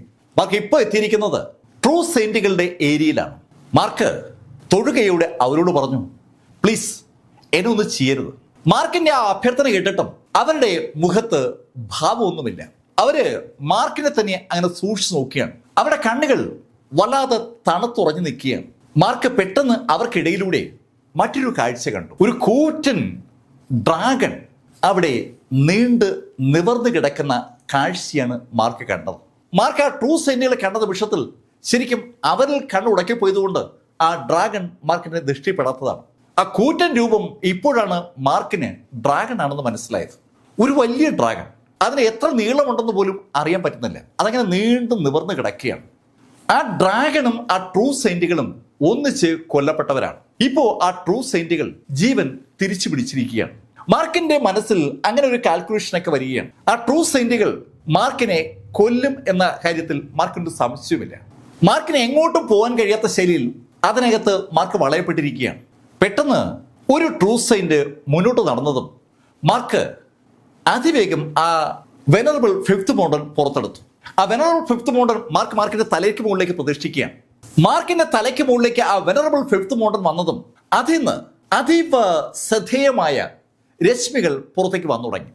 മാർക്ക് ഇതുവരെ കാണാത്ത ഒരു സവിശേഷമായ രശ്മിയാണ് ആ മൗണ്ടിൽ നിന്ന് പുറത്തേക്ക് വരുന്നത്. 5 മലകൾ ചേർന്നിരിക്കുന്ന ആ വെനറബിൾ ഫിഫ്ത്ത് മോഡലിൽ നിന്ന് ആ രശ്മികൾ പുറത്തേക്ക് വന്നതും മാർക്കിന് ചുറ്റുമായി അതൊരു കവചമായി മാറി. ശക്തമായ പ്രഷർ ആ കവചം ചുറ്റും നിൽക്കുന്ന ആ ട്രൂ സെയിന്റുകളുടെ മുകളിൽ കൊടുത്തു തുടങ്ങുകയും ചെയ്തു. ആ ട്രൂ സെയിന്റുകളുടെ മുകളിൽ വെനറബിൾ ഫിഫ്ത്ത് മോഡൽ എന്നുള്ള ആ പ്രഷർ അനുഭവപ്പെട്ടതും ആ ട്രൂ സെയിന്റുകൾ പുറകോട്ട് മാറുന്ന അമ്പരപ്പിക്കുന്ന കാഴ്ച മാർക്ക് ഫെല്ലർ കണ്ടു. മാർക്കിന് പെട്ടെന്ന് ഒരു ആത്മവിശ്വാസം. വെനറബിൾ ഫിഫ്ത്ത് മൗണ്ടന്റെ ശക്തി ഈ ശൈലിയിൽ ഉണ്ടാകുമെന്ന് മാർക്ക് തീരെ കരുതിയിരുന്നില്ല. മാർക്ക് ആ വെനറബിൾ ഫിഫ്ത്ത് മൗണ്ടൻ തലയിലെടുത്ത് വെച്ചിട്ട് ആ ഇരുമ്പ് വടി എടുക്കാൻ ശ്രമിച്ചപ്പോഴാണ് ഇത് സംഭവിച്ചത്. അതുപോലെ മാർക്കിന്റെ ഇടത് കയ്യിൽ ഒരു ബ്രേസ്ലെറ്റ് കിടപ്പുണ്ട്. ആ ബ്രേസ്ലെറ്റ് സാക്ഷാൽ ഷിയാവു നൽകിയതാണ്. അതിനു പുറമെ മാർക്കിന്റെ കഴുത്തിൽ ഒരു മാലയുണ്ട്. മാലയിൽ ഒരു ലോക്കറ്റ് ഉണ്ട്. ആ ലോക്കറ്റ് എമിലി ബ്ലാക്ക് നൽകിയതാണ്. ഇതല്ലാതെ മാർക്കിന്റെ കയ്യിൽ മാർക്കിന് ഉപയോഗിക്കാൻ കഴിയുന്ന സംവിധാനങ്ങളൊന്നും വേറെ ഇല്ലെന്ന് പറയാം. പിന്നെയൊക്കെ മാർക്കിന്റെ ആ സ്കില്ലുമായി ബന്ധപ്പെട്ട് മാർക്ക് ബിൽഡ് ചെയ്തിരിക്കുന്ന കാര്യങ്ങളാണ്. അതിനു മുന്നേ ഉള്ളത് ഓയിൽ ലെവലിനെ ബ്രേക്ക് ചെയ്യാൻ പറ്റുന്ന ഒരു ഗുളികയാണ്. അത് ജിൻസൺ മാർക്കിന് കൊടുത്തതാണ്. മാർക്കിന്റെ കൈവശമുള്ള ഐറ്റംസിനെ കുറിച്ചൊക്കെ മാർക്ക് ആലോചിച്ചുകൊണ്ടിരിക്കുമ്പോഴാണ് ശരിക്കും വെനറബിൾ ഫിഫ്ത്ത് മൗണ്ടൻ അപ്രതീക്ഷിതമായി ആ ട്രൂ സെയിന്റുകളെ ഒന്ന് പുറകോട്ട് തള്ളിയത്. മാർക്ക് കിട്ടിയ അവസരം മുതലാക്കി ആ ട്രൂ സെയിന്റുകൾക്കിടയിലൂടെ പതുക്കെ മുന്നോട്ട് നടന്നു തുടങ്ങിയാണ്. ആ വെനറബിൾ ഫിഫ്ത്ത് മൗണ്ടൻ മാർക്കിന്റെ തലയിൽ ഇരിക്കുമ്പോൾ ആ വെനറബിൾ ഫിഫ്ത്ത് മൗണ്ടൻ മാർക്കിന് ചുറ്റും ഒരു വലിയ വലയം തന്നെ സൃഷ്ടിച്ചെന്ന് പറയാം, ഒരു പ്രകാശത്തിന്റെ വലയം. ആ വലയത്തിനകത്തുകൂടിയാണ് മാർക്ക് ഇപ്പോൾ നടക്കുന്നത്. ആ ട്രൂ സെയിന്റുകൾ ആ വലയത്തിൽ സ്പർശിക്കാതിരിക്കാൻ പുറകോട്ട് മാറുകയാണ്. മാർക്ക് അവരെ കടന്ന് കൂളായിട്ട് ആ ഡ്രാഗന്റെ അടുത്തെത്തി. ഡ്രാഗന്റെ അടുത്തേക്ക് ആ സെയിന്റുകൾക്ക് വരാൻ പറ്റില്ലെന്ന് അവിടെ എത്തിയപ്പോൾ തന്നെ മാർക്കിന് മനസ്സിലായി. മാർക്കിനെ അല്പം ദൂരെ മാറി നിന്ന് ആ 10 പേരും സൂക്ഷിച്ചു നോക്കുകയാണ്. മാർക്കിനാണെങ്കിൽ ഭയങ്കര ആവേശം. മാർക്ക് ഐതിഹ്യങ്ങളിൽ മാത്രം വായിച്ചിട്ടുള്ള ഒരു സംഭവം ഇതാ നേരിൽ കാണുകയാണ്. അനാദിവിദൂര കാലത്ത് എത്രയോ വർഷങ്ങൾക്ക് മുമ്പ് പ്രപഞ്ചത്തിൽ കൂറ്റൻ ഡ്രാഗണുകൾ ഉണ്ടായിരുന്നു എന്നുള്ള കഥ മാർക്ക് കേട്ടിട്ടുണ്ട്. ആ കഥകളിൽ പറയുന്ന ഡ്രാഗൺ ഇതാ മാർക്കിന്റെ മുന്നിൽ യാഥാർത്ഥ്യമായി കിടക്കുകയാണ്. കണ്ടാൽ ജീവനുണ്ടെന്ന് തോന്നുന്ന ശൈലിയിലുള്ള ഒരു കൂറ്റൻ ഡ്രാഗൺ. മാർക്ക് ആ ഡ്രാഗൺ ചുറ്റും നടന്നു നോക്കുകയാണ്. അതിന്റെ വാലങ്ങ് അറ്റത്താണ്. ഒത്തിരി ദൂരേക്ക് നടന്നാലേ ആ വാലിന്റെ അറ്റത്തെത്തും. മാർക്ക് കുറച്ചുകൂടെ നടന്നിട്ട് ആ ഡ്രാഗന്റെ പുറത്തേക്ക് ചാടി കയറി. ഡ്രാഗന്റെ പുറത്ത് ശൽക്കങ്ങൾ ഒരുപാടുണ്ട്. മാർക്ക് ആലോചിക്കുന്നത് ഈ ഡ്രാഗണിൽ നിന്ന് തനിക്ക് എന്ത് ഉണ്ടാക്കാമെന്നാണ്. ആ ശൽക്കങ്ങൾ ഇളക്കിയെടുക്കാൻ പറ്റിയാൽ അത് ഒരുപാട് ഗുണം ചെയ്യും. അങ്ങനെ തോന്നിയതും മാർക്ക് ഡ്രാഗന്റെ പുറത്ത് കയറി ഇരുന്നിട്ട് ഒരു ശൽക്കം വലിച്ചിളക്കാൻ തുടങ്ങി. മാർക്ക് ശൽക്കം വലിച്ചിളക്കാൻ നോക്കുമ്പോൾ മാറി നിൽക്കുന്ന ആ ട്രൂ സെയിന്റുകൾ ആ കാഴ്ച കാണുന്നുണ്ട്. അവരുടെ കണ്ണുകൾ ഒരു കാര്യം വിളിച്ചു പറയുകയാണ്. അവർക്ക് സങ്കല്പിക്കാനാവാത്ത ഒരു കാര്യമാണ് നടക്കുന്നത്. മാർക്കിന്റെ കയ്യിലുള്ള ആയുധങ്ങളൊക്കെ ഉപയോഗിച്ച് ആ ശൽക്കം കുത്തിയിളക്കാൻ കഴിവിന്റെ പരമാവധി നോക്കി. മാർക്ക് എത്ര ശ്രമിച്ചിട്ടും ആ ശൽക്കം ഇളകുന്നില്ല. ഒരു ലക്ഷ്യമില്ലാതായതും മാർക്ക് ആ ഡ്രാഗന്റെ പുറത്ത് കയറി കിടന്നു. സുഖമായി ഉറങ്ങാൻ കഴിയും ആ ഡ്രാഗന്റെ പുറത്ത്. അത്ര വിശാലമാണ് ഡ്രാഗന്റെ പുറം. മാർക്ക് അങ്ങനെ കിടക്കുമ്പോൾ ദൂരെ നിൽക്കുന്ന ആ ട്രൂ സെയിന്റുകൾ മാർക്കിനെ കാണുന്നുണ്ട്. അവരുടെ മനസ്സിൽ ഒരിക്കൽ പോലും കടന്നു വന്നിട്ടില്ലാത്ത ഒരു രംഗമാണല്ലോ അവർ കാണുന്നത്. ഒരു മനുഷ്യൻ ഇതാ ആ ഡ്രാഗന്റെ പുറത്ത് കയറി സുഖമായി കിടക്കുകയാണ്. മാർക്ക് ആ പുറത്തങ്ങനെ കിടക്കുമ്പോൾ ഹാൻസ് അകത്തേക്ക് പോയി മാർക്കിനെ പ്രതീക്ഷിച്ചിരിക്കുകയാണ്. കുറെ നേരം ഡ്രാഗന്റെ പുറത്ത് കിടന്ന മാർക്ക് അവസാനം എണീറ്റ് മാർക്ക് ഡ്രാഗന്റെ പുറത്തുകൂടി പതുക്കെ നടന്നു തുടങ്ങി. മാർക്ക് നടന്ന് അതിന്റെ തലയുടെ ഭാഗത്തേക്കാണ് വരുന്നത്. തല ഒരു വലിയ മല പോലെയുണ്ട്. ഡ്രാഗന്റെ തലയുടെ മുകളിലേക്ക് കയറി മാർക്ക് ഫെല്ലർ രണ്ട് കൈയും ഇടുപ്പിൽ അങ്ങനെ കുത്തി മുന്നോട്ട് നോക്കുമ്പോൾ ആ ട്രൂ സെയിന്റുകൾ മാർക്കിനെ കാണുകയാണ്. അവരുടെ മുഖത്തെ ഭാവം അതിപ്പോ പറഞ്ഞറിയിക്കാൻ കഴിയാത്ത ശൈലിയിൽ ഒരു വല്ലാത്ത ഭാവമാണ്. അവർക്ക് വിശ്വസിക്കാനാവാത്ത, സങ്കല്പിക്കാനാവാത്ത എന്തോ ഒന്ന് കണ്ടതിൻ്റെ ഒരു പ്രതീതി ആ 10 പേരുടെയും കണ്ണുകളിലുണ്ട്. മാർക്ക് കൈ ഇടുപ്പിൽ വെച്ചുകൊണ്ട് ആ 10 പേരെയും ഒന്ന് നോക്കി. അതിനുശേഷം മാർക്ക് ആ ഡ്രാഗന്റെ പുറത്തുനിന്ന് താഴേക്ക് ചാടി. മാർക്ക് ആ ഡ്രാഗന്റെ മുന്നിലൂടെ അങ്ങോട്ടും ഇങ്ങോട്ടും നടന്നു. അപ്പോഴാണ് മാർക്കിന്റെ ശ്രദ്ധയിൽ അതിൻ്റെ കണ്ണുകൾ പെട്ടത്. ആ ഡ്രാഗനെ അവിടെ നിന്ന് വലിച്ചുകൊണ്ട് പോകുന്നത് നടക്കില്ല. ഡ്രാഗനെ മുറിക്കാന്ന് പറഞ്ഞാൽ അത് നടക്കത്തില്ല. പക്ഷേ ഡ്രാഗന്റെ ഏറ്റവും ദുർബലമായ ഭാഗം അതിൻ്റെ കണ്ണുകളാകുമെന്നൊരു തോന്നൽ അതിൻ്റെ കണ്ണ് കണ്ടതും മാർക്കിന് തോന്നി. മാർക്കിന്റെ ആ ബ്രൗൺ സോഡ് എടുത്തിട്ട് നേരെ ഡ്രാഗന്റെ തലയിലേക്ക് വലിഞ്ഞു കയറിയ മാർക്ക് ആ കണ്ണിന്റെ അടുത്തെത്തി. നേരത്തെ ഇതേ ബ്രൗൺ സോഡ് ഉപയോഗിച്ച് ഡ്രാഗന്റെ ശൽക്കങ്ങൾ ഇളക്കാൻ മാർക്ക് ഒരു ശ്രമം നടത്തിയതാണ്. അതിശക്തമാണ് മാർക്കിന്റെ ആ ബ്രൗൺ സോഡ്. പക്ഷെ അതിന് ആ ശൽക്കങ്ങളിൽ ഒരു പോറൽ പോലും ഏൽപ്പിക്കാൻ പറ്റിയിരുന്നില്ല. അതേ സോഡ് ഉപയോഗിച്ച് മാർക്ക് ആ കണ്ണിനെ കുത്തി അവിടുന്ന് ഇളക്കാനുള്ള ശ്രമത്തിലാണ്. മാർക്ക് ആ ബ്രൗൺ സോഡ് ഉപയോഗിച്ച് ആ കണ്ണിന്റെ ഭാഗത്ത് ആദ്യം കുത്തുകയാണ്. ഒരു മാറ്റവും ഇല്ല. പക്ഷെ മാർക്ക് ശ്രമം ഉപേക്ഷിക്കാതെ വീണ്ടും അവിടെ കുത്തി തുടങ്ങി. മാർക്ക് ആ ശ്രമം വീണ്ടും തുടരുകയാണ്. സമയം അങ്ങനെ പൊയ്ക്കൊണ്ടേയിരിക്കുകയാണ്. പെട്ടെന്നാണ് 1, 2, 3, 4 എന്ന് പറഞ്ഞ് ദിവസങ്ങൾ കടന്നുപോയത്. 7 ദിവസം അതിവേഗം കടന്നു പോവുകയാണ്. 7 ദിവസമായിട്ടും അകത്തേക്ക് പോയ മാർക്ക് ഫില്ലറെ കാണാതെ വന്നതും ഹാൻസ് ആകെ പെട്ടതുപോലെയായി. പെട്ടെന്ന് ഹാൻസ് അവിടെ നിന്ന് എണീറ്റ് ഒരു പരുവത്തിൽ മുന്നോട്ട് നടന്നു തുടങ്ങി. അയാൾ നടന്ന് ഒരു നിശ്ചിത ദൂരെ എത്തിയതും ആ കറുത്ത സത്വം അയാളെ കണ്ടത് ഒരു നിമിഷത്തിലാണ്. ആ നിമിഷത്തിൽ ഹാൻസ് തിരിച്ചോടി. ഹാൻസിന്റെ അടുത്തേക്ക് ഓടിയ ആ കറുത്ത സത്വം ഒരു ബൗണ്ടറിയുടെ ഭാഗത്തെത്തിയതും അറിയാതെ അവിടെ നിന്ന് പോവുകയാണ്. അത് കണ്ടതും ഹാൻസിന് ആ കാര്യം മനസ്സിലായി. ആ അദൃശ്യമായ ബൗണ്ടറിക്ക് ഇപ്പുറത്തേക്ക് ആ കറുത്ത സത്വത്തിന് വരാൻ പറ്റില്ല. ഹാൻസ് തിരിച്ച് നേരത്തെ അയാൾ ഇരുന്ന സ്ഥലത്തു നിന്നിരുന്നു. ഈ സമയത്ത് മാർക്ക് ഫെല്ലർ അകത്ത് ആ കണ്ണിങ്ങനെ കുഴിച്ചുകൊണ്ടിരിക്കുകയാണ്. പെട്ടെന്നാണ് ഒരാഴ്ച കൂടി അങ്ങ് കടന്നുപോയത്. 2 ആഴ്ചയായിട്ട് ആ കണ്ണ് കുഴിച്ചെടുക്കാനുള്ള ശ്രമത്തിലാണ് മാർക്കിന് പതുക്കെ ആ കണ്ണിന് ചുറ്റും ഒന്ന് കുഴിക്കാൻ പറ്റുന്നുണ്ട്. ദിവസങ്ങൾ ആഴ്ചകളൊന്നും കടന്നു പോകുന്നത് മാർക്ക് അറിയുന്നുണ്ടായിരുന്നില്ല എന്നതാണ് സത്യം. 2 ആഴ്ചയ്ക്കായപ്പോൾ മാർക്ക് ശരിക്കും ക്ഷീണത്തിലുമായി.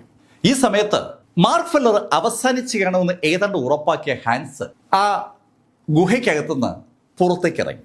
അയാൾ ആ വാതിൽ വഴി പുറത്തേക്ക് ഇറങ്ങിയതും ഒരു ഹുങ്കാര ശബ്ദമാണ് അയാൾ കേട്ടത്. അയാൾ നോക്കുമ്പോൾ കറുത്ത വണ്ടുകൾ ലക്ഷക്കണക്കിന് ആ മരുഭൂമിയിൽ അയാളെ കാത്തിരിക്കുകയാണ്. അയാൾ വാതിലിൽ നിന്ന് പുറത്തേക്ക് കാൽ വെച്ച ആ നിമിഷത്തിൽ ആ വണ്ടുകൾ ഒന്നടങ്കം അയക്കുന്നവരെ പാഞ്ഞു വന്നു. ഭയന്നുപോയ ഹാൻസ് പെട്ടെന്ന് അകത്തേക്ക് ഓടിക്കേറിയപ്പോൾ ഹാൻസിന് ഒരു കാര്യം കൂടി മനസ്സിലായി. ആ വണ്ടുകൾ ആരും ആ വാതിൽ കടന്ന് അകത്തേക്ക് വരില്ല. അത് മനസ്സിലാക്കിയ ഹാൻസ് അകത്ത് നിന്ന് പുറത്തേക്കൊന്ന് സൂക്ഷിച്ചു നോക്കുകയാണ്. കണ്ണെടുക്കാൻ പറ്റാത്ത അത്രയും ദൂരത്തിൽ നിരന്നു കിടക്കുന്ന ആ മരുഭൂമിയിൽ ഹാൻസ് ഇപ്പൊ കാണുന്നത് ആ വണ്ടുകളെ മാത്രമാണ്. അവയുടെ കണ്ണുകൾ ശരിക്കും ഹാൻസിൽ തന്നെ സൂക്ഷിച്ചു നോക്കുകയാണ്. പുറത്തേക്ക് ഇറങ്ങിയാൽ ആ വണ്ടുകൾ ഹാൻസിനെ കൊല്ലുമെന്ന് 100% ഉറപ്പ്. അത് ബോധ്യമായതും ഹാൻസ് പിന്നെ അകത്ത് കയറി നേരത്തെ ഇരുന്ന സ്ഥലത്ത് ഇരിപ്പിടിച്ചു. ഇനി വേറെ ഒന്നും ആലോചിക്കാനില്ല. ഹാൻസ് ഉറക്കെ അവിടെ ഇരുന്ന് പറയുകയാണ്, മാർക്ക്, നിന്റെ വഴിയെ ഞാനും അവിടേക്ക് എത്തുകയാണ്. മാർക്ക് ഫെല്ലർ കൊല്ലപ്പെട്ട് കാണും. മാർക്കിന്റെ ആത്മാവ് പോയ സ്ഥലത്തേക്ക് തൻ്റെ ആത്മാവും അധിക സമയം കഴിയുമ്പോൾ എത്തുമെന്ന് ഹാൻസ് പറയാതെ പറയുകയാണ്. ഈ സംഭവവികാസങ്ങളൊന്നും അറിയാതെ മാർക്ക് ഫെല്ലർ തൻ്റെ ചെയ്തി അങ്ങനെ തുടർന്നുകൊണ്ടിരിക്കുകയാണ്. 18ാമത്തെ ദിവസമായതും മാർക്കിന് പതുക്കെ കണ്ണ് ഇളക്കാൻ പറ്റി. ആ കണ്ണ് ഇളകി തുടങ്ങിയപ്പോഴാണ് ആ കണ്ണിന്ന് ചോര ഒലിച്ചു വരുന്നത് മാർക്ക് കണ്ടത്. ഡ്രാഗന്റെ ചോര വളരെ വളരെ അമൂല്യമായ ഒരു കാര്യമാണെന്ന് മാർക്കിന് അറിയാം. മാർക്ക് നിലവറൽ കരുതിയിട്ടുള്ള ജാറുകൾ ഒന്നൊന്നായി പുറത്തേക്കെടുത്ത് ആ കണ്ണിന്ന് ഒഴുകി വരുന്ന ചോര പതുക്കെ ശേഖരിച്ചു തുടങ്ങി. ഒരു ജാറ് നിറഞ്ഞതും അടുത്ത ജാറ്, അങ്ങനെ അങ്ങനെ നിറച്ച് മാർക്കിന് 9 ജാറുകൾ നിറയത്തക്ക രക്തം അവിടുന്ന് കിട്ടി. ഇതിനിടയിൽ ആ കണ്ണ് അവിടുന്ന് ഇളകി വീഴുകയും ചെയ്തു. ഈ കാഴ്ചകൾ കണ്ടുകൊണ്ട് അല്പം മാറി നിൽക്കുന്ന ആ ട്രൂ സെയിന്റുകൾക്ക് വിശ്വസിക്കാനാവാത്ത ഒരു കാഴ്ചയാണ് അവർ കണ്ടത്. പക്ഷെ ഈ സമയമായപ്പോൾ മാർക്ക് ഫെല്ലർ തീരെ അവശതയിലായി. ഇത്രയും ദിവസം മാർക്ക് കഴിഞ്ഞത് സ്പിരിച്വൽ എനർജി തീരെ ഇല്ലാത്തൊരു സ്ഥലത്താണ്. അത് സ്വാഭാവികമായും മാർക്കിന്റെ ബോഡിയെ ബാധിച്ചിരിക്കുകയാണ്. അങ്ങനെ തോന്നിയപ്പോഴാണ് മാർക്കിന് ആ ഡ്രാഗൺ ബ്ലഡിനെ കുറിച്ച് ഒരു തോന്നലുണ്ടായത്. മാർക്ക് ആ തോന്നലുണ്ടായതും ഒരു ജാർ എടുത്ത് ആ ബ്ലഡ് കുടിക്കാൻ പോയതും മാർക്ക് ഒരു ശബ്ദം കേട്ടു. മാർക്ക്, എന്താ നീ കാണിക്കുന്നത്? ശബ്ദം മാർക്കിന് ആരുടേതാണെന്ന് മനസ്സിലായി. മാർക്കിനോട് സംസാരിക്കുന്നത് സാക്ഷാൽ സ്കൈ ബ്ലഡ് റെയിൻബോയാണ്. സ്കൈ ബ്ലഡ് റെയിൻബോയുടെ ആ ഡിവൈൻ സെൻസ് മാർക്കിനോട് പറഞ്ഞു, മാർക്ക്, ഇതിൽ നിന്ന് ഒരു തുള്ളി മാത്രമേ നീ കുടിക്കാവൂ. അതുപോലും താങ്ങാൻ ചിലപ്പോൾ നിനക്ക് പറ്റിയെന്ന് വരത്തില്ല. നീ നിന്റെ എല്ലാ കഴിവുകളും ഉപയോഗിച്ച് ആ ഒരു തുള്ളി നിന്റെ ബോഡിയിലേക്ക് ലയിപ്പിച്ചാൽ നീ ശരിക്കും ശക്തനാകും. ഇത് ഒരുപാട് ഡൈല്യൂട്ട് ചെയ്ത് മാത്രമേ സാധാരണ ആളുകൾക്ക് ഉപയോഗിക്കാൻ പറ്റും. പക്ഷെ നിൻ്റെത് കയോട്ടിക് ബോഡിയാണ്. നിന്റെ ബോഡിക്ക് ആ ഒരു തുള്ളി താങ്ങാൻ പറ്റിയേക്കും. സ്കൈ ബ്ലഡ് റെയിൻബോ അയാളുടെ അറിവിന്റെ അടിസ്ഥാനത്തിലാണ് അത് പങ്കുവച്ചത്. അത് കേട്ടതും മാർക്ക് ഫെല്ലർ ആ ജാറുകളൊക്കെ സുരക്ഷിതമാക്കി വെച്ചതിന് ശേഷം ചമ്രം പടിഞ്ഞിരുന്ന് ഒരു തുള്ളി രക്തം മാർക്കിന്റെ നാക്കിലേക്ക് പതുക്കെ ഒന്ന് തൊട്ടു. ആ ഡ്രാഗന്റെ ഒരു തുള്ളി രക്തം മാർക്കിന്റെ നാക്കിൽ വന്ന ആ നിമിഷത്തിൽ എത്രയെങ്കിലും കിലോവാട്ട് വൈദ്യുതി ശരീരത്തിലൂടെ കടന്നു പോകുന്ന പോലെ ഒരു ഫീല് മാർക്കിനുണ്ടായി. മാർക്കിന്റെ ബോഡി വേദന കൊണ്ട് പൊളഞ്ഞു തുടങ്ങി. മാർക്ക് അറിയാതെ തറയിൽ കിടന്ന് ഉരുണ്ടു പോവുകയാണ്. അൺബിലീവബിൾ ആയിട്ടുള്ള പെയിൻ മാർക്കിന്റെ ബോഡിയിൽ എങ്ങും അനുഭവപ്പെടുകയാണ്. ആ ശരീരം കഷ്ണമായി ചിതറിപ്പോകുന്ന ഒരു തോന്നൽ മാർക്കിനുണ്ടായി. അതിശക്തമായ ആ പെയിൻ മാർക്കിന് അനുഭവപ്പെടുമ്പോൾ ആ സ്കൈ ബ്ലഡ് റെയിൻബോ മാർക്കിനോട് പറഞ്ഞു, മാർക്ക്, നീ പിടിച്ചു നിൽക്ക്, നിന്നെക്കൊണ്ട് പറ്റും. ശരിക്കും ഒരു പ്രോത്സാഹകന്റെ അതേ ശൈലിയിൽ സ്കൈ ബ്ലഡ് റെയിൻബോ മാർക്കിനോട് അങ്ങനെ പറയുമ്പോഴേക്കും മാർക്കിന്റെ ആ അനക്കം ഒന്ന് കുറഞ്ഞു തുടങ്ങി. മാർക്ക് പതുക്കെ എണീറ്റ് ചമ്രം പടിഞ്ഞ് ഇരുന്നു തുടങ്ങി. അടുത്ത വർഷത്തിൽ മാർക്കിന്റെ ആ മെറിഡിയൻ സർക്കുലേഷൻ ടെക്നിക്ക് ഉപയോഗിച്ച് ശരീരത്തിനു അകത്തേക്ക് കടന്ന ആ ഊർജത്തെ പതുക്കെ സർക്കുലേറ്റ് തുടങ്ങി. ആ ഡ്രാഗൺ ബ്ലഡ് മാർക്കിന്റെ ശരീരത്തിൽ വൻതോതിൽ ഊർജമാണ് ഉത്പാദിപ്പിച്ചിരിക്കുന്നത്. ആ ഊർജത്തെ മാർക്ക് സർക്കുലേറ്റ് ചെയ്തുകൊണ്ടേയിരിക്കുമ്പോൾ ഹാൻസ് ബോധമില്ലാതെ തറയിലങ്ങ് കിടപ്പായി. ഏകദേശം 48 മണിക്കൂർ കണ്ടിന്യൂസ് ആയിട്ട് മാർക്ക് ഫെല്ലർ ആ മെറിഡിയൻ സർക്കുലേഷൻ ടെക്നിക്ക് ഉപയോഗിച്ചപ്പോൾ മാർക്കിന്റെ ശക്തി ശരിക്കും വർദ്ധിച്ചതുപോലെ ഒരു ഫീല് മാർക്കിന് അനുഭവപ്പെട്ടു. ഈ കാഴ്ചകളൊക്കെ കണ്ടുകൊണ്ട് ഒത്തിരി മാറി ആ 10 ട്രൂ സെയിന്റുകൾ നിൽക്കുകയാണ്. മാർക്ക് തറയിൽ കിടന്ന് ഉരുളുന്നതൊക്കെ അവര് കാണുന്നുണ്ടായിരുന്നു. തറയിൽ വീണ് കിടക്കുന്ന ആ കണ്ണും അവർക്ക് കാണാം. പക്ഷെ അവര് എന്തുകൊണ്ടോ ഒരു ബൗണ്ടറിക്ക് ഉള്ളിലേക്ക് കടക്കുന്നില്ല. മാർക്ക് ഒന്ന് കണ്ണു തുറക്കുമ്പോഴേക്കും മാർക്കിന്റെ ബോഡിക്ക് ചുറ്റും വല്ലാത്തൊരു ശക്തിയിൽ ആ സുവർണ പ്രകാശം ഒന്ന് വ്യാപിച്ചു. ഇപ്പോ ആ ഡ്രാഗന്റെ ചുറ്റുമായി മാർക്കിന്റെ സുവർണ പ്രകാശം വ്യാപിച്ചതുപോലെ തോന്നുന്നു. ആ ഡ്രാഗന്റെ വാലിന്റെ ഭാഗത്തേക്കൊന്നും മാർക്കിന്റെ സുവർണ പ്രകാശം എത്തുന്നില്ലെങ്കിലും സൂര്യൻ ശരിക്കും ജ്വലിച്ചു നിൽക്കുന്ന പോലെ ഒരു തോന്നൽ മാർക്ക് നിൽക്കുന്ന ഭാഗത്തുണ്ട്. മാർക്കിനെ തന്നെ കൗതുപൂർവ്വം നോക്കി നിൽക്കുന്ന ആ ട്രൂ സെയിന്റുകളെ ഒന്ന് നോക്കിയിട്ട് മാർക്ക് ഫെല്ലർ ആ അടർന്നു വീണ കണ്ണ് തന്റെ ഇടത് കൈയിലേക്ക് എടുത്തു. വലത് കൈകൊണ്ട് മാർക്ക് ആ വെനറബിൾ ഫിഫ്ത്ത് മോഡലിനെ തലയ്ക്ക് മുകളിൽ പിടിപ്പിച്ചു. ജാറുകളൊക്കെ നിലവറയിലേക്ക് മാറ്റിയിട്ട് മാർക്ക് സാവധാനം നടന്നു തുടങ്ങി. മാർക്കിന് ചുറ്റുമായി ആ വെനറബിൾ ഫിഫ്ത്ത് മോഡൽ ഉത്പാദിപ്പിക്കുന്ന ആ പ്രകാശമുണ്ട്. ആ പ്രകാശത്തിൽ കുളിച്ചുകൊണ്ട് മാർക്ക് എങ്ങനെ നടക്കുമ്പോൾ മാർക്കിന്റെ ഇടത് കൈയിൽ ആ ഡ്രാഗന്റെ കണ്ണുണ്ട്. മാർക്കിന്റെ ആ നടത്തം അത് ഒരു കാഴ്ച തന്നെയാണ്. ഇടത് കൈയിൽ മാർക്ക് ആ കണ്ണിങ്ങനെ പിടിച്ചിരിക്കുമ്പോൾ ഒരു വല്ലാത്ത ഭയം ആ കാഴ്ച ആ ട്രൂ സെയിന്റുകളിൽ ഉണ്ടാക്കുന്നുണ്ട്. മാർക്ക് നടന്ന് അവരുടെ അടുത്തേക്ക് വന്നപ്പോൾ ആ ടീം ഇരുഭാഗത്തേക്കായി വഴിമാറി. അവരുടെ ഇടയിലൂടെ മാർക്ക് കൂളായി നടന്ന് ആ കറുത്ത രൂപമുള്ള ഭാഗത്തെത്തി. ഈ സമയത്ത് മാർക്ക് കണ്ണ് തുറന്നു തന്നെ പിടിച്ചിരിക്കുകയാണ്. കറുത്ത രൂപം മാർക്കിനെ കണ്ടു. പക്ഷേ ഭയം കൊണ്ട് വിറച്ച ആ കറുത്ത രൂപം മാർക്കിന്റെ ആ വഴിയിലേക്ക് വരുന്നതേയില്ല. മാർക്ക് ആ വെററബിൾ ഫിഫ്ത്ത് മൗണ്ടിന്റെ പ്രകാശത്തിൽ കുളിച്ച് ഒരു കൈയിൽ ആ ഡ്രാഗൺ കണ്ണുമായി നടന്ന് ആ ഏരിയ കടന്നു. മാർക്ക് നടന്ന് നമ്മുടെ ഹാൻസിന്റെ അടുത്തെത്തുമ്പോൾ ഹാൻസ് അങ്ങനെ തറയിൽ ബോധമില്ലാതെ കിടക്കുകയാണ്. അവന്റെ അടുത്തെത്തിയ മാർക്ക് അവനെ തട്ടി വിളിച്ചപ്പോൾ ഞെട്ടി ഉണർന്ന ഹാൻസ് കണ്ണു തുറന്ന് കാണുന്ന മാർക്ക് ഫില്ലറെയാണ്. മാർക്ക് ഫില്ലറെ കണ്ടതും ഹാൻസിന് ഒരു കാര്യം ബോധ്യമായി. മാർക്ക് ഉള്ള സ്ഥലത്ത് താനും എത്തിയിരിക്കുകയാണ്. മാർക്ക് മരണപ്പെട്ട് മാർക്കിന്റെ ആത്മാവ് എവിടെയോ എത്തിയിട്ടുണ്ട്. അവിടേക്ക് തന്റെ ആത്മാവ് എത്തുന്നൊരു തോന്നലാണ് ഹാൻസിനുള്ളത്. ഹാൻസ് മാർക്കിനോട് പറഞ്ഞു, മാർക്ക്, അവസരം ഞാനും നിന്റെ അടുത്ത് എത്തി. അത് കേട്ടതും മാർക്ക് അവനൊരൊറ്റ അടി കിട്ടിയപ്പോഴാണ് ഹാൻസ് ഒന്ന് ഞെട്ടി ഉണർന്ന ഹാൻസ് അമ്പരപ്പോട് മാർക്കിനോട് ചോദിച്ചു, ഇടാ നീ ചത്തില്ലേ? ഹേ, ഞാൻ ചാവാനോ? നീ എണീക്ക്, നമുക്ക് പോണ്ടേ? മാർക്ക്, ഇതെന്താ ഇത്? ആ ചോദ്യം ഹാൻസ് ചോദിക്കുമ്പോൾ ഹാൻസ് മാർക്കിന്റെ കയ്യിലിരിക്കുന്ന ആ കണ്ണ് കണ്ടിരുന്നു. ഏയ് മാർക്ക്, ഞാൻ ആ ഡ്രാഗന്റെ അടുത്തെത്തി. അതിന്റെ കണ്ണ് ഞാൻ പൊഴുതെടുത്തു. ഈ കണ്ണ് മാത്രമല്ല, എനിക്ക് ഡ്രാഗൺ ബ്ലഡും കിട്ടി. കേട്ട കാര്യങ്ങൾ വിശ്വസിക്കാനാവാതെ ഹാൻസ് അമ്പരപ്പോടെ മാർക്കിനെ നോക്കുമ്പോൾ മാർക്ക് സംഭവിച്ച കാര്യങ്ങളൊക്കെ ഹാൻസിനോട് പറഞ്ഞു. കാര്യങ്ങൾ കേട്ടതും ഹാൻസ് മാർക്കിനോടായി പറഞ്ഞു, മാർക്ക്, പക്ഷേ ഇപ്പോൾ ഒരു പ്രശ്നമുണ്ട്. എന്താ ഹാൻസ്? മാർക്ക്, പുറത്ത് ഒരുപാട് കറുത്ത വണ്ടുകളുണ്ട്. അവ നമ്മളെ കൊല്ലാൻ ശക്തിയുള്ളതാണ്. നമ്മൾ എങ്ങനെ രക്ഷപ്പെടും? ഹാൻസ്, ഇത് നമ്മളെ സഹായിക്കും, നീ വാ. അങ്ങനെ പറഞ്ഞുകൊണ്ട് മാർക്ക് ഫെല്ലർ മുന്നേ നടന്നു തുടങ്ങി.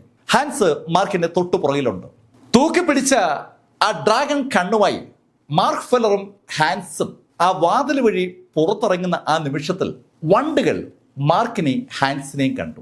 അവരെ കണ്ട ആ വണ്ടുകൾ ശരിക്കും കിടുങ്ങിയെന്ന് അവരുടെ ബോഡി ലാംഗ്വേജുകൾ വിളിച്ചു പറയുകയാണ്. മാർക്ക് ഒരു സ്റ്റെപ്പ് മുന്നോട്ട് വെച്ചതും ആ വണ്ടുകൾ പെട്ടെന്ന് ഒത്തിരി സ്റ്റെപ്പ് പുറകോട്ട് മാറി. ശരിക്കും ഒരു ഭയം അവരിൽ ഉണ്ട്. മാർക്കിന്റെ ഇടത് കയ്യിലിരിക്കുന്ന ആ ഡ്രാഗൺ കണ്ണ് അവരെ വല്ലാതെ ഭയപ്പെടുത്തുന്നുണ്ടെന്ന് വ്യക്തമാണ്. മാർക്ക് ഫെല്ലറും ഹാൻസും കൂടി കുറച്ച് മുന്നോട്ട് നടന്നതും മാർക്ക് ആ ബ്ലാക്ക് ഈഗിളിനെ പുറത്തെടുത്ത് അതിന്റെ പുറത്തേക്ക് കയറി. മാർക്കും ഹാൻസും അവിടുന്ന് പറന്നുയരുമ്പോൾ അവര് ആ താഴെ ആ കാഴ്ച കണ്ടു.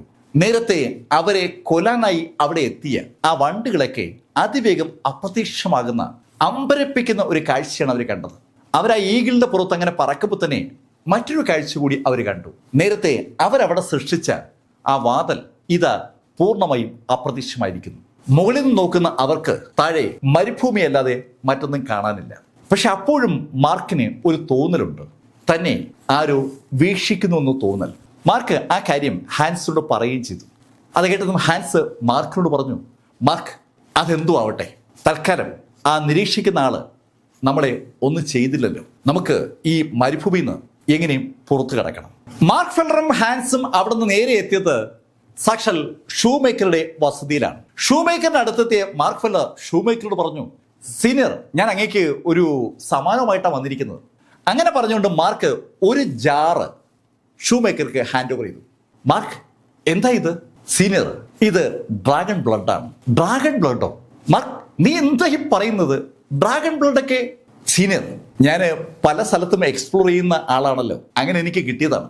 എന്തായാലും കിട്ടിയപ്പോൾ എനിക്ക് സീനിയറിന്റെ മുഖം ഓർമ്മ വന്നു. സീനിയർ ശരിക്കും ശക്തനാകണം, അതിനാണ് ഞാൻ ഇത് കൊണ്ടുവന്നത്. ഇത് ശരിക്കും പവർഫുൾ ആണ്. ഇതിൽ നിന്ന് ഒരു തുള്ളി എടുത്ത് ഡൈലൂട്ട് ചെയ്ത് ഉപയോഗിച്ചാൽ അങ്ങേക്ക് എത്ര ലെവൽ വേണമെങ്കിലും മുകളിലേക്ക് കയറാം. അങ്ങ് എത്രയും പെട്ടെന്ന് റിവേഷൻ ഓയിൽസിൽ കടക്കാനാണ് ഈ ജാറ് ഞാൻ കൊണ്ടുവന്നത്. ഷൂമേക്കർക്ക് മാർക്ക് പറഞ്ഞ ആ കാര്യം കേട്ടപ്പോൾ വല്ലാത്തൊരു സന്തോഷമാവുകയാണ്. മാർക്ക് അവിടെ നിന്ന് നേരെ പോയത് മില്ലറുടെ വസതിയിലേക്കാണ്.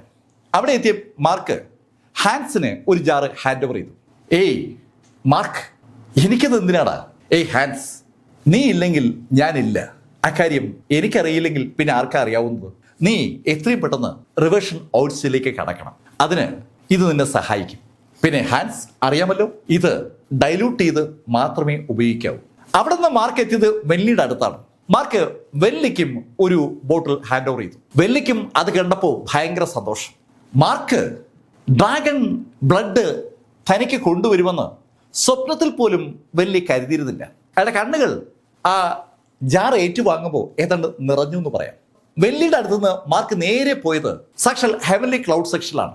അവിടെ എത്തിയ മാർക്ക് നേരെ സെക്ഷൻ മാസ്റ്ററുടെ ആ മൗണ്ടിന്റെ അടുത്തെത്തി അദ്ദേഹത്തോട് ഉറക്കെ വിളിച്ചു പറഞ്ഞു, ഞാൻ മാർക്ക് ഫെല്ലർ അങ്ങേ കാണാനായി എത്തിയിരിക്കുന്നു. ഇപ്രാവശ്യം മാർക്ക് ഒറ്റയ്ക്കല്ല എത്തിയിരിക്കുന്നത്. മാർക്കിന്റെ കൂടെ സാക്ഷാൽ ഹാൻസ് മില്ലറും ഉണ്ട്. ഹാൻസിന് സെക്ഷൻ മാസ്റ്ററോട് ചില കാര്യങ്ങൾ ചോദിക്കാനുണ്ട്. അതിനാണ് ഹാൻസ് മാർക്കിനൊപ്പം എത്തിയത്. ഹാൻസിനോടൊപ്പം നിന്ന് മാർക്ക് ഇങ്ങനെ വിളിച്ചു പറയുമ്പോൾ ഡെപ്യൂട്ടി സെക്ഷൻ മാസ്റ്റർ അവിടേക്ക് വന്നു. മാർക്ക്, സെക്ഷൻ മാസ്റ്റർ ഇവിടെ ഇല്ല, അദ്ദേഹം പുറത്തു പോയിരിക്കുകയാണ്. അത് കേട്ടതും ഹാൻസിന്റെ മുഖം ഒന്ന് മങ്ങി. ഹാൻസ് മാർക്കിനെ ഒന്ന് സൂക്ഷിച്ചു നോക്കുമ്പോഴേക്കും ഡെപ്യൂട്ടി സെക്ഷൻ മാസ്റ്റർ മാർക്കിനോട് പറഞ്ഞു, മാർക്ക്, അദ്ദേഹം ഉടനെ മടങ്ങി വരും, നിങ്ങൾക്ക് താമസിക്കാൻ ഞാൻ സൗകര്യം ഒരുക്കാം. മാർക്കിനും ഹാൻസിനുമായി മുറി ഒരുക്കി കഴിഞ്ഞിട്ട് ഡെപ്യൂട്ടി സെക്ഷൻ മാസ്റ്റർ പോയതും ഹാൻസ് മാർക്കിനോട് പറഞ്ഞു, മാർക്ക്, നീ തിരിച്ചു വരുമെന്നുള്ള കാര്യം സെക്ഷൻ മാസ്റ്റർക്ക് അറിയില്ല. സെക്ഷൻ മാസ്റ്റർ നിന്നെ ചതിച്ചിട്ട് എങ്ങോട്ടോ മുങ്ങിയിരിക്കുകയാണ്. ഹാൻസ് അങ്ങനെ പറയുമ്പോഴും മാർക്കിന് എന്തോ അത് വിശ്വസിക്കാൻ ഒരു മടി. അവരവിടെ തങ്ങി ഏകദേശം 5 ദിവസം ആകുമ്പോഴാണ് സെക്ഷൻ മാസ്റ്റർ അവിടേക്ക് വരുന്നത്. സെക്ഷൻ മാസ്റ്റർ കൾട്ടിവേഷൻ മൗണ്ടിൽ മടങ്ങിയെത്തിയ വിവരം ഡെപ്യൂട്ടി സെക്ഷൻ മാസ്റ്റർ മാർക്കിനോട് പറഞ്ഞതും മാർക്ക് സെക്ഷൻ മാസ്റ്ററെ കാണാനായി ആ കൾട്ടിവേഷൻ മൗണ്ടിൽ ചെന്നു. അവിടെ മാർക്ക് എത്തുമ്പോൾ തന്നെ വാതിലുകൾ തുറക്കപ്പെട്ടു. മാർക്ക് അകത്തേക്ക് കടന്നു. മാർക്ക് ചെല്ലുമ്പോൾ ആ ടേബിളിന്റെ അടുത്ത് ചായയുള്ള മഗ്ഗുമായി സാക്ഷാൽ സെക്ഷൻ മാസ്റ്റർ ഇരിക്കുകയാണ്. മാർക്ക് സെക്ഷൻ മാസ്റ്ററെ ഓപ്പോസിറ്റ് ഇരുന്നതും സെക്ഷൻ മാസ്റ്റർ മാർക്കിനോടായി പറഞ്ഞു, മാർക്ക്, നിനക്ക് ഒരുപാട് സംശയങ്ങൾ എന്നെ കുറിച്ച് ഉണ്ടെന്ന് എനിക്കറിയാം. മാർക്ക്, നിന്നെ ആ മരുഭൂമിയിലേക്ക് ഞാൻ അയച്ചത് നിന്നെ കൊല്ലാനാണെന്ന് നിനക്ക് ചിലപ്പോൾ സംശയം തോന്നാം. പക്ഷെ മാർക്ക്, നിനക്കറിയാമല്ലോ, നിന്നെ കൊല്ലാൻ എനിക്ക് അതിൻ്റെ ഒന്നും ആവശ്യമില്ല. അത് കേട്ടതും മാർക്ക് ഫെല്ലർ സെക്ഷൻ മാസ്റ്ററോട് ചോദിച്ചു, സെക്ഷൻ മാസ്റ്റർ, അങ്ങ് ആദ്യമായിട്ടല്ല ഒരാളെ അവിടേക്ക് അയക്കുന്നത്. അതെ, ഞാൻ ആദ്യമായിട്ടല്ല അവിടെ ആളുകൾ അയക്കുന്നത്. പക്ഷെ ഇതിനു മുമ്പ് അയച്ച് ആരും അവിടെ നിന്ന് മടങ്ങി വന്നിട്ടില്ല. സെക്ഷൻ മാസ്റ്റർ, അപ്പോൾ അങ്ങേക്ക് അറിയാമല്ലേ ഞാൻ ചിലപ്പോൾ അവിടെ കൊല്ലപ്പെടുമെന്ന്? ഞാൻ ഭാഗ്യം കൊണ്ടാണ് അവിടുന്ന് രക്ഷപ്പെട്ടെന്നുള്ള കാര്യം അങ്ങേക്ക് അറിയാവോ? അത് കേട്ടതും സെക്ഷൻ മാസ്റ്റർ ഒന്ന് ചിരിച്ചു. മാർക്ക്, ഭാഗ്യം അങ്ങനെ ഒന്ന് ഇല്ല മാർക്ക്. നിന്റെ വിധി തീരുമാനിക്കപ്പെട്ടതാണ്. അതുകൊണ്ടാണ് നീ അവിടെ നിന്ന് തിരിച്ചു വന്നത്.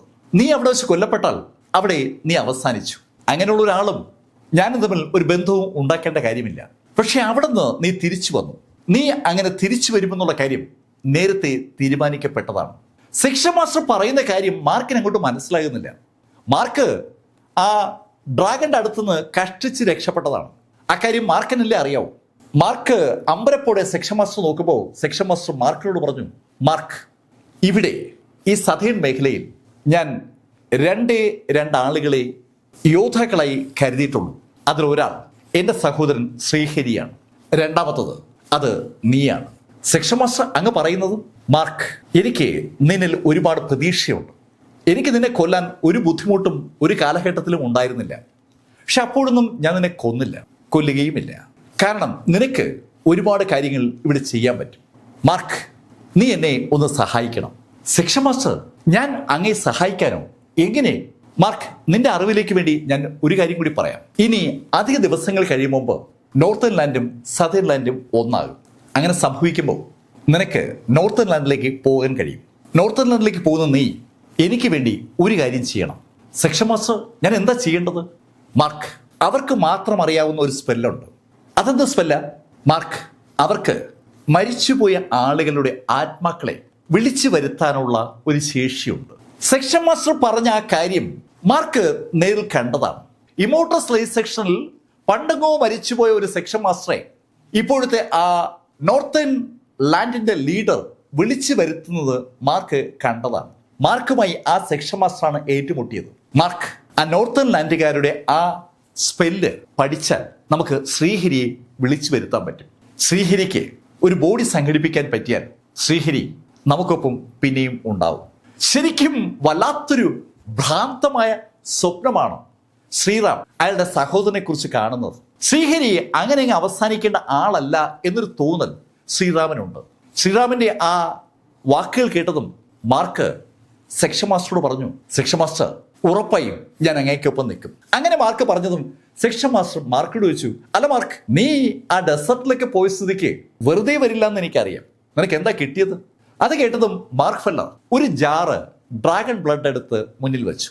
ഡ്രാഗണെ കണ്ടുമുട്ടിയതും ഡ്രാഗന്റെ കണ്ണിളക്കിയതും രക്തമെടുത്തതും ഒന്നും മാർക്ക് സെക്ഷൻ മാസ്റ്ററോട് പറഞ്ഞില്ല. സെക്ഷൻ മാസ്റ്റർ വളരെ വളരെ യാദൃശ്യവശാൽ എനിക്ക് അവിടെ ഒരു ഗുഹയിൽ നിന്ന് കിട്ടിയതാണ് ഈ ബ്ലഡ്. ഗുഹയോ? അതേ സെക്ഷൻ മാസ്റ്റർ, ആ മരുഭൂമിയിൽ ഞാനൊരു ഗുഹ കണ്ടു. അവിടെ നിന്നാണ് ഇതെടുത്തത്. എടുത്തപ്പോൾ എനിക്ക് പെട്ടെന്ന് അങ്ങേ ഓർമ്മ വന്നു. അതുകൊണ്ടാണ് ഞാൻ ഇവിടെ കൊണ്ടുവന്നത്. സെക്ഷൻ മാസ്റ്റർക്ക് അത് കേട്ടപ്പോൾ ശരിക്കും സന്തോഷമായി. സെക്ഷൻ മാസ്റ്റർ ആ ഡ്രാഗൺ ബ്ലഡ് ഒന്ന് മണപ്പിച്ചു.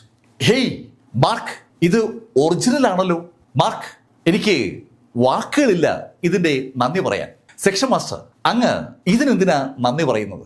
സെക്ഷൻ മാസ്റ്റർ, അങ്ങ് ഇതിന് പകരമായി എന്നെ ഒന്ന് സഹായിക്കണം. മാർക്ക്, ഞാൻ എന്ത് സഹായമായി ചെയ്യേണ്ടത്?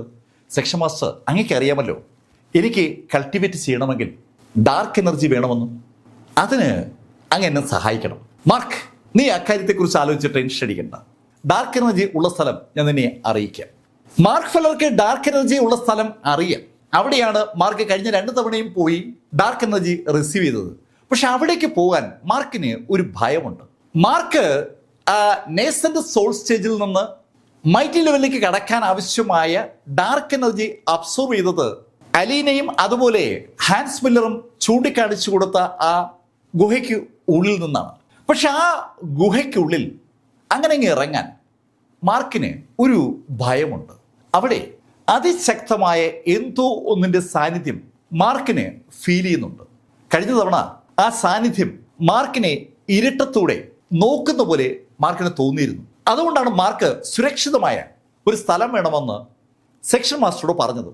സെക്ഷൻ മാസ്റ്റർ മാർക്കിന് അടുത്ത ദിവസങ്ങളിൽ ആ സ്ഥലത്തിന്റെ വിശദാംശം കൊടുക്കാമെന്ന് പറഞ്ഞതും മാർക്ക് സെക്ഷൻ മാസ്റ്ററുടെ യാത്ര പറഞ്ഞ് അവിടെ ആ ഹെവൻലി ക്ലൗഡ് സെക്ഷനിലെ മാർക്കിനെ മുറിയിലേക്ക് മടങ്ങി. അവിടെ ഇപ്പോൾ മാർക്ക് മാത്രമേ ഉള്ളൂ.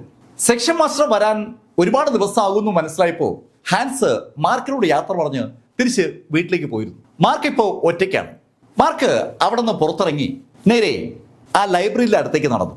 അവിടെ ആ ഫ്രീമാൻ ഉണ്ട്. ഫ്രീമാനെ കണ്ടതും മാർക്ക് ഫ്രീമാനോട് ചോദിച്ചു, അല്ല അങ്ങേക്ക് ഈ ഡെസേർട്ടിൽ അപകടം ഉള്ള കാര്യം അറിയില്ലായിരുന്നു? മാർക്ക്, ഞാൻ ആ ഡെസേർട്ടിൽ പോയിട്ടില്ല. ആ ഡെസേർട്ടിനെ കുറിച്ചുള്ള കേട്ടുകേൾവികളാണ് എൻ്റെ പുസ്തകത്തിൽ ഞാൻ സൂചിപ്പിച്ചത്.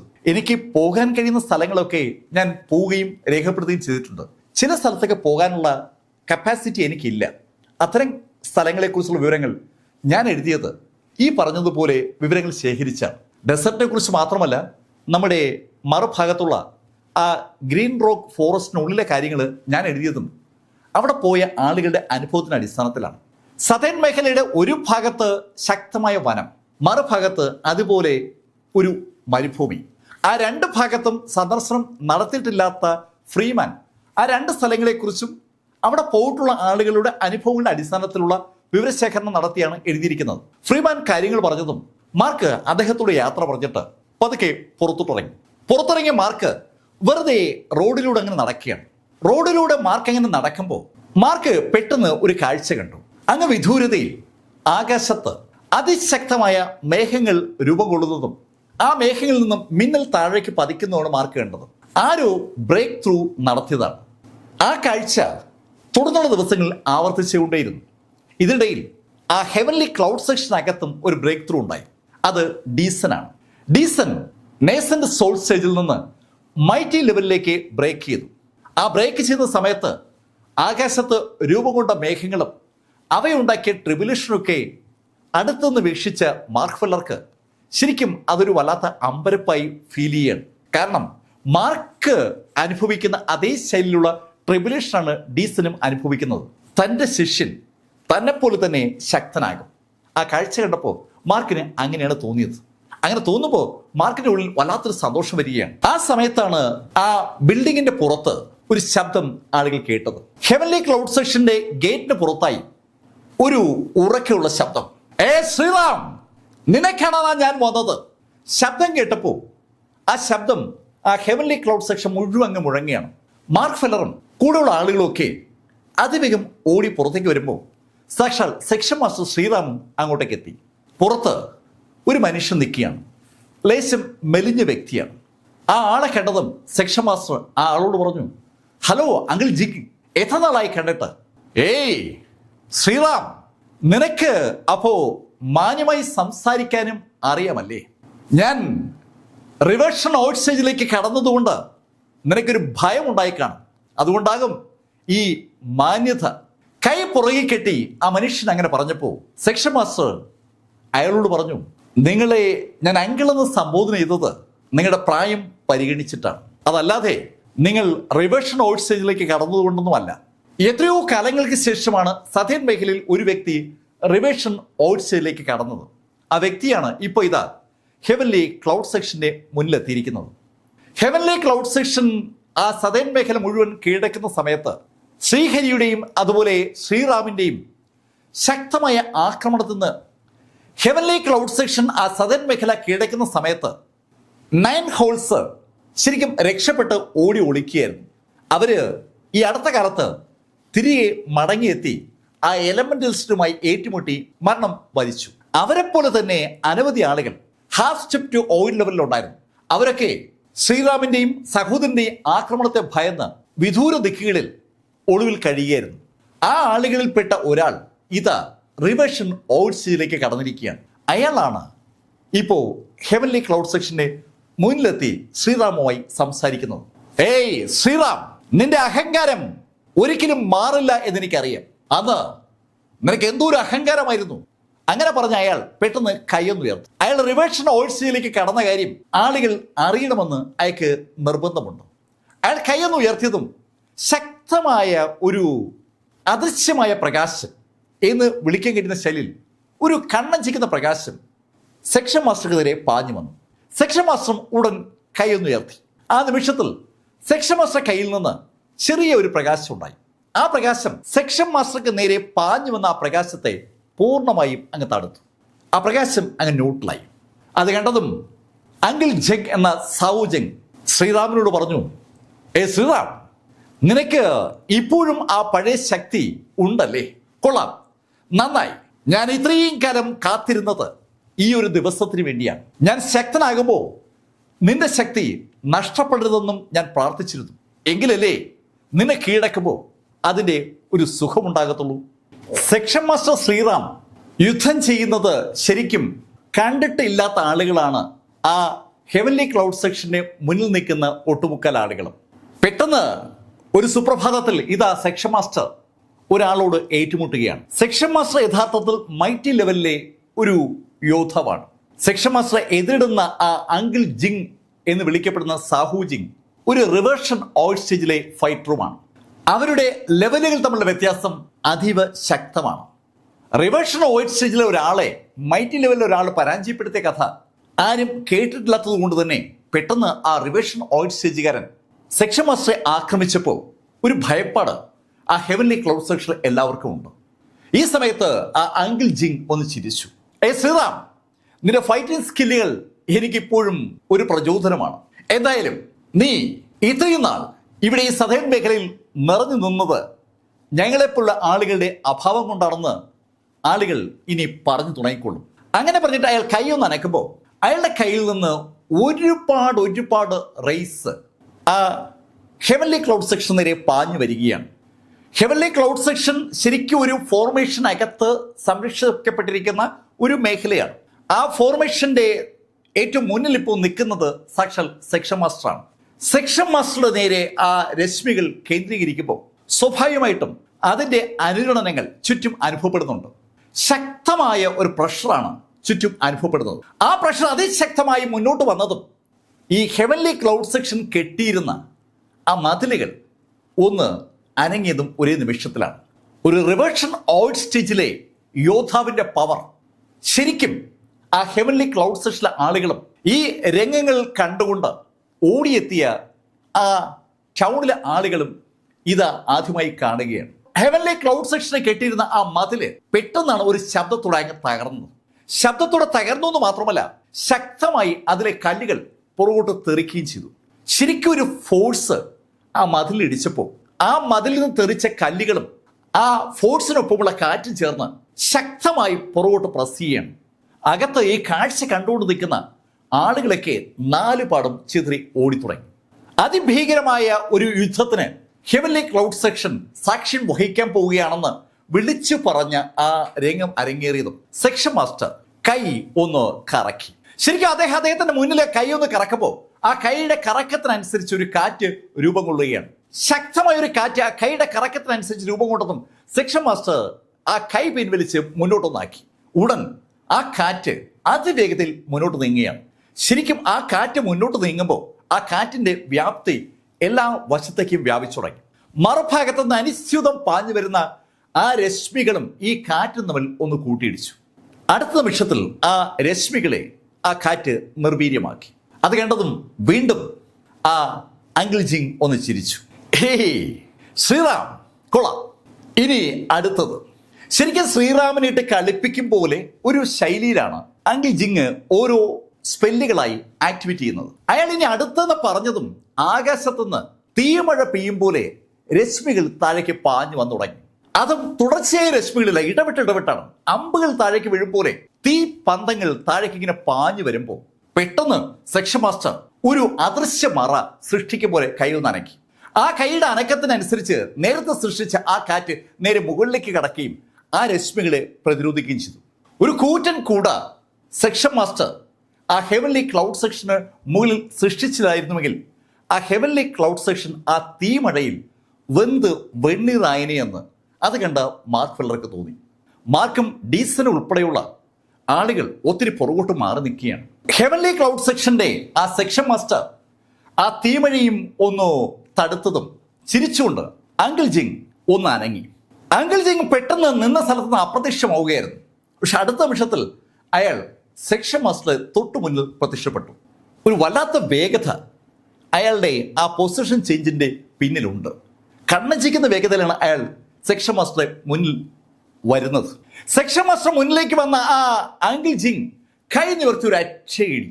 റിവേർഷൻ ഓഴ്ചയിൽ ഒരാളുടെ ശക്തി, അയാളുടെ ബോഡി, ഇതൊക്കെ സങ്കല്പങ്ങൾക്കും അപ്പുറമാണ്. ആ റിവേർഷൻ ഓഴ്ചകാരന്റെ അതിശക്തമായ പഞ്ചിനെ സെക്ഷൻ മാസ്റ്റർ അതുപോലെ തിരിച്ച് പഞ്ച് ചെയ്തുകൊണ്ട് തടുത്തു. രണ്ടുപേരുടെയും കൈകൾ തമ്മിൽ കൂട്ടിമുട്ടിയതും അവിടെ ആദ്യം തീപ്പൊരിയും പിന്നെ തീജ്വാലയും അതോടൊപ്പം തന്നെ ഒരു വല്ലാത്ത തരംഗവും അനുഭവപ്പെടുകയാണ്. ആ തരംഗം ചുറ്റും പൊളിഞ്ഞു വീണുകഴിയുന്ന പാറകളെയും മണ്ണിനെയൊക്കെ എടുത്ത് തെറിപ്പിക്കുന്നുണ്ട്. തൽഫലമായി ചുറ്റും ഒരു പൊടിപടലം ആ നിമിഷത്തിൽ അവിടെ രൂപം കൊണ്ടു. ആ പൊടിപടലത്തിനിടയിൽ കൂടി വല്ലാത്തൊരു മുഴക്കം കേൾക്കുന്നുണ്ട്. എന്താണ് യഥാർത്ഥത്തിൽ സെക്ഷൻ മാസ്റ്റർക്കും ആ അങ്കിൾ ജിങ്ങിനും ഇടയിൽ രൂപം കൊള്ളുന്നതെന്ന് അറിയാൻ പറ്റാത്ത ശൈലിയിൽ അവിടെ പൊടി അങ്ങ് പടർന്നു. ആ പൊടി ഒന്ന് താരിപ്പോൾ ആളുകൾക്ക് കുറെ കൂടി വ്യക്തമായി ആ കാഴ്ചയിൽ കാണാം. രണ്ടുപേരും അവരവരുടെ കൈകൾ ഉപയോഗിച്ചുകൊണ്ട് പരസ്പരം ഏറ്റുമുട്ടുകയാണ്. സെക്ഷൻ മാസ്റ്റർ ഒരു മൈറ്റി ലെവലുകാരൻ മാത്രമാണ്. ആ മൈറ്റി ലെവലുകാരൻ്റെ കൈയുടെ പവറും റിവേർഷൻ ഓഴ്സിൽ നിൽക്കുന്ന ആളുടെ കൈയുടെ പവറും തമ്മിൽ വ്യത്യാസമുണ്ട്. പക്ഷെ അതൊന്നും അവിടെ ദൃശ്യമല്ല. രണ്ടുപേരും കട്ടയ്ക്ക് നിൽക്കുകയാണ്.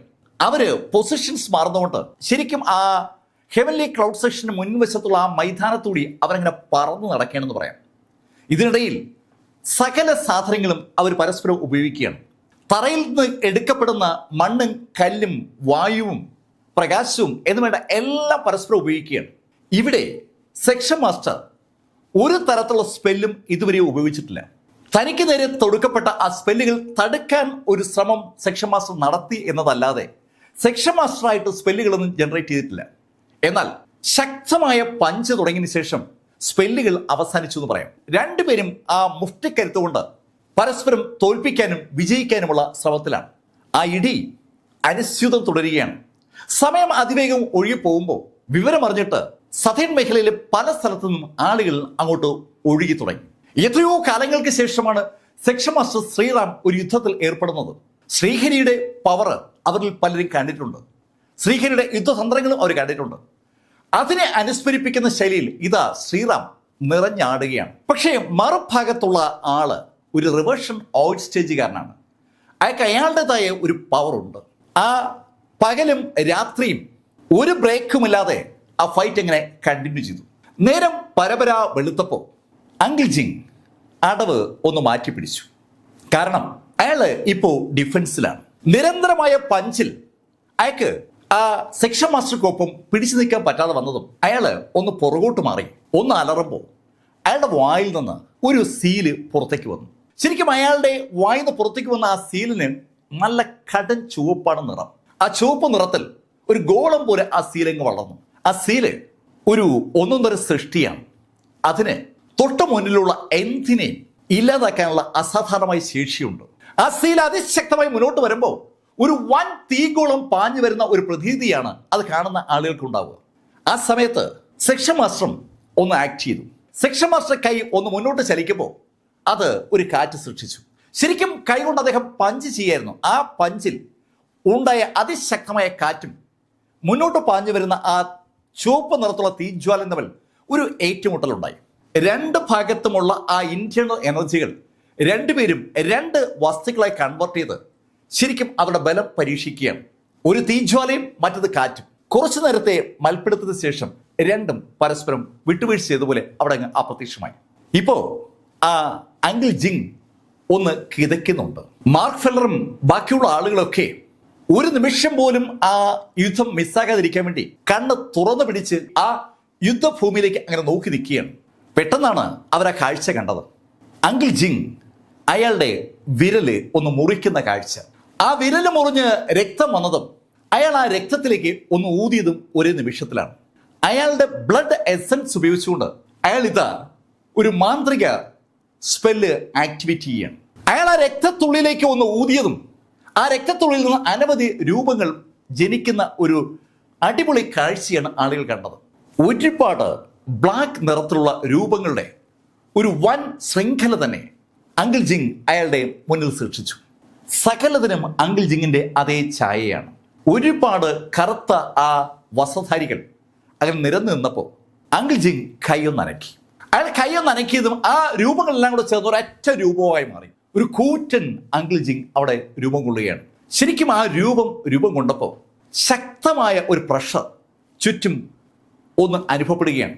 ഒന്നാമത് അവിടെ ഒരു യുദ്ധം നടക്കുകയാണ്. അതിൻ്റെതായ ഒരു പ്രഷർ എല്ലാവർക്കും ഉണ്ട്. പക്ഷേ ഈ രൂപം അതിന് ഇന്റേണൽ എനർജി റിലീസ് ചെയ്തതോടുകൂടി ആ ഭാഗത്തൊക്കെ സഹിക്കാൻ പറ്റാത്ത അത്രയും പ്രഷർ രൂപപ്പെട്ടു തുടങ്ങി.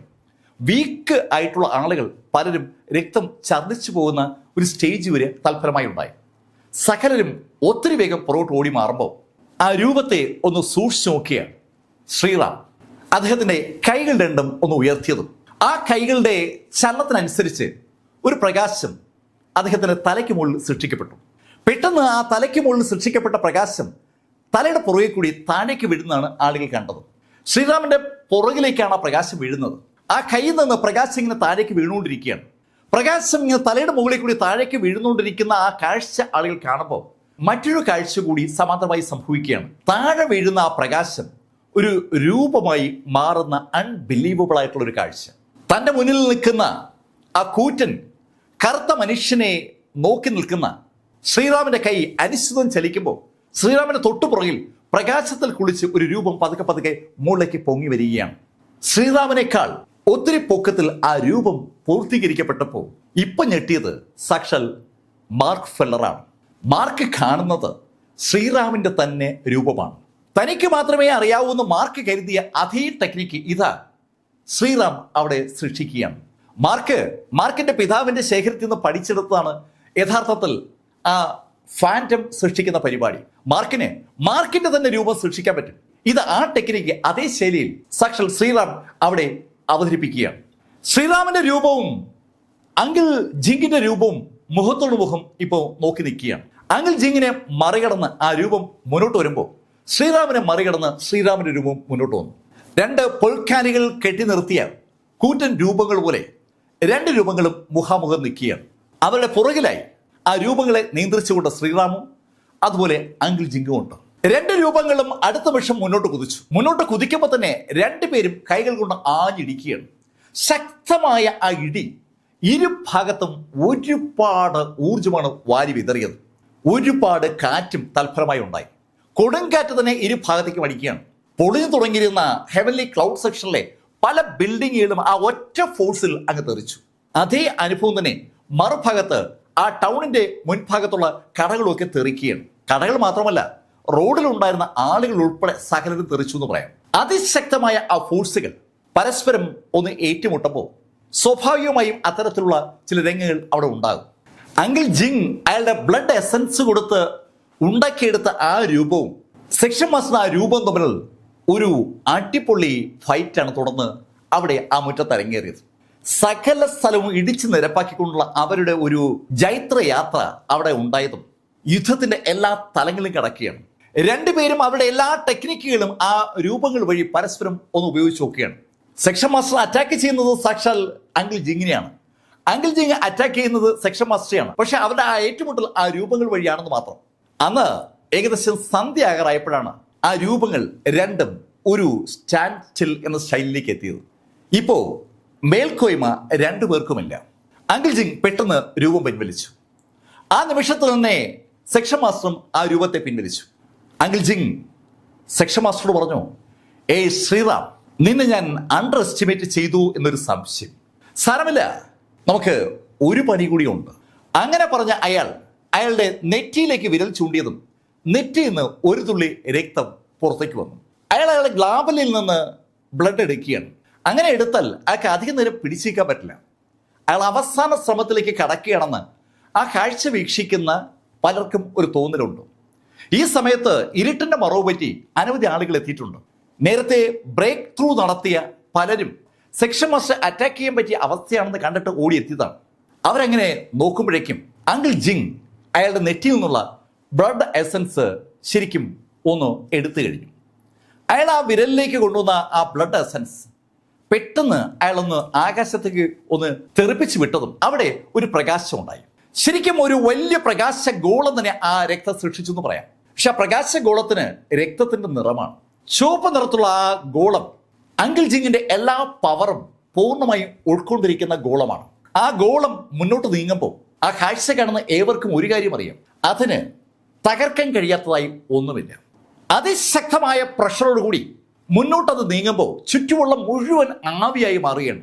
അവിടെ ഉണ്ടായിരുന്ന പാറയും മണ്ണും എന്ന് വേണ്ട, ചുറ്റും കാണുന്ന എല്ലാം വെന്ത് വെണ്ണീറായി ആവിയായി മാറുന്ന സകലതും ദഹിപ്പിക്കുന്ന ഒരു ദഹന യന്ത്രമായി ആ ഗോളം മുന്നോട്ട് പായുമ്പോൾ സെക്ഷൻ മാസ്റ്റർ ചില ആക്ഷൻസ് ഒക്കെ കാണിച്ചു.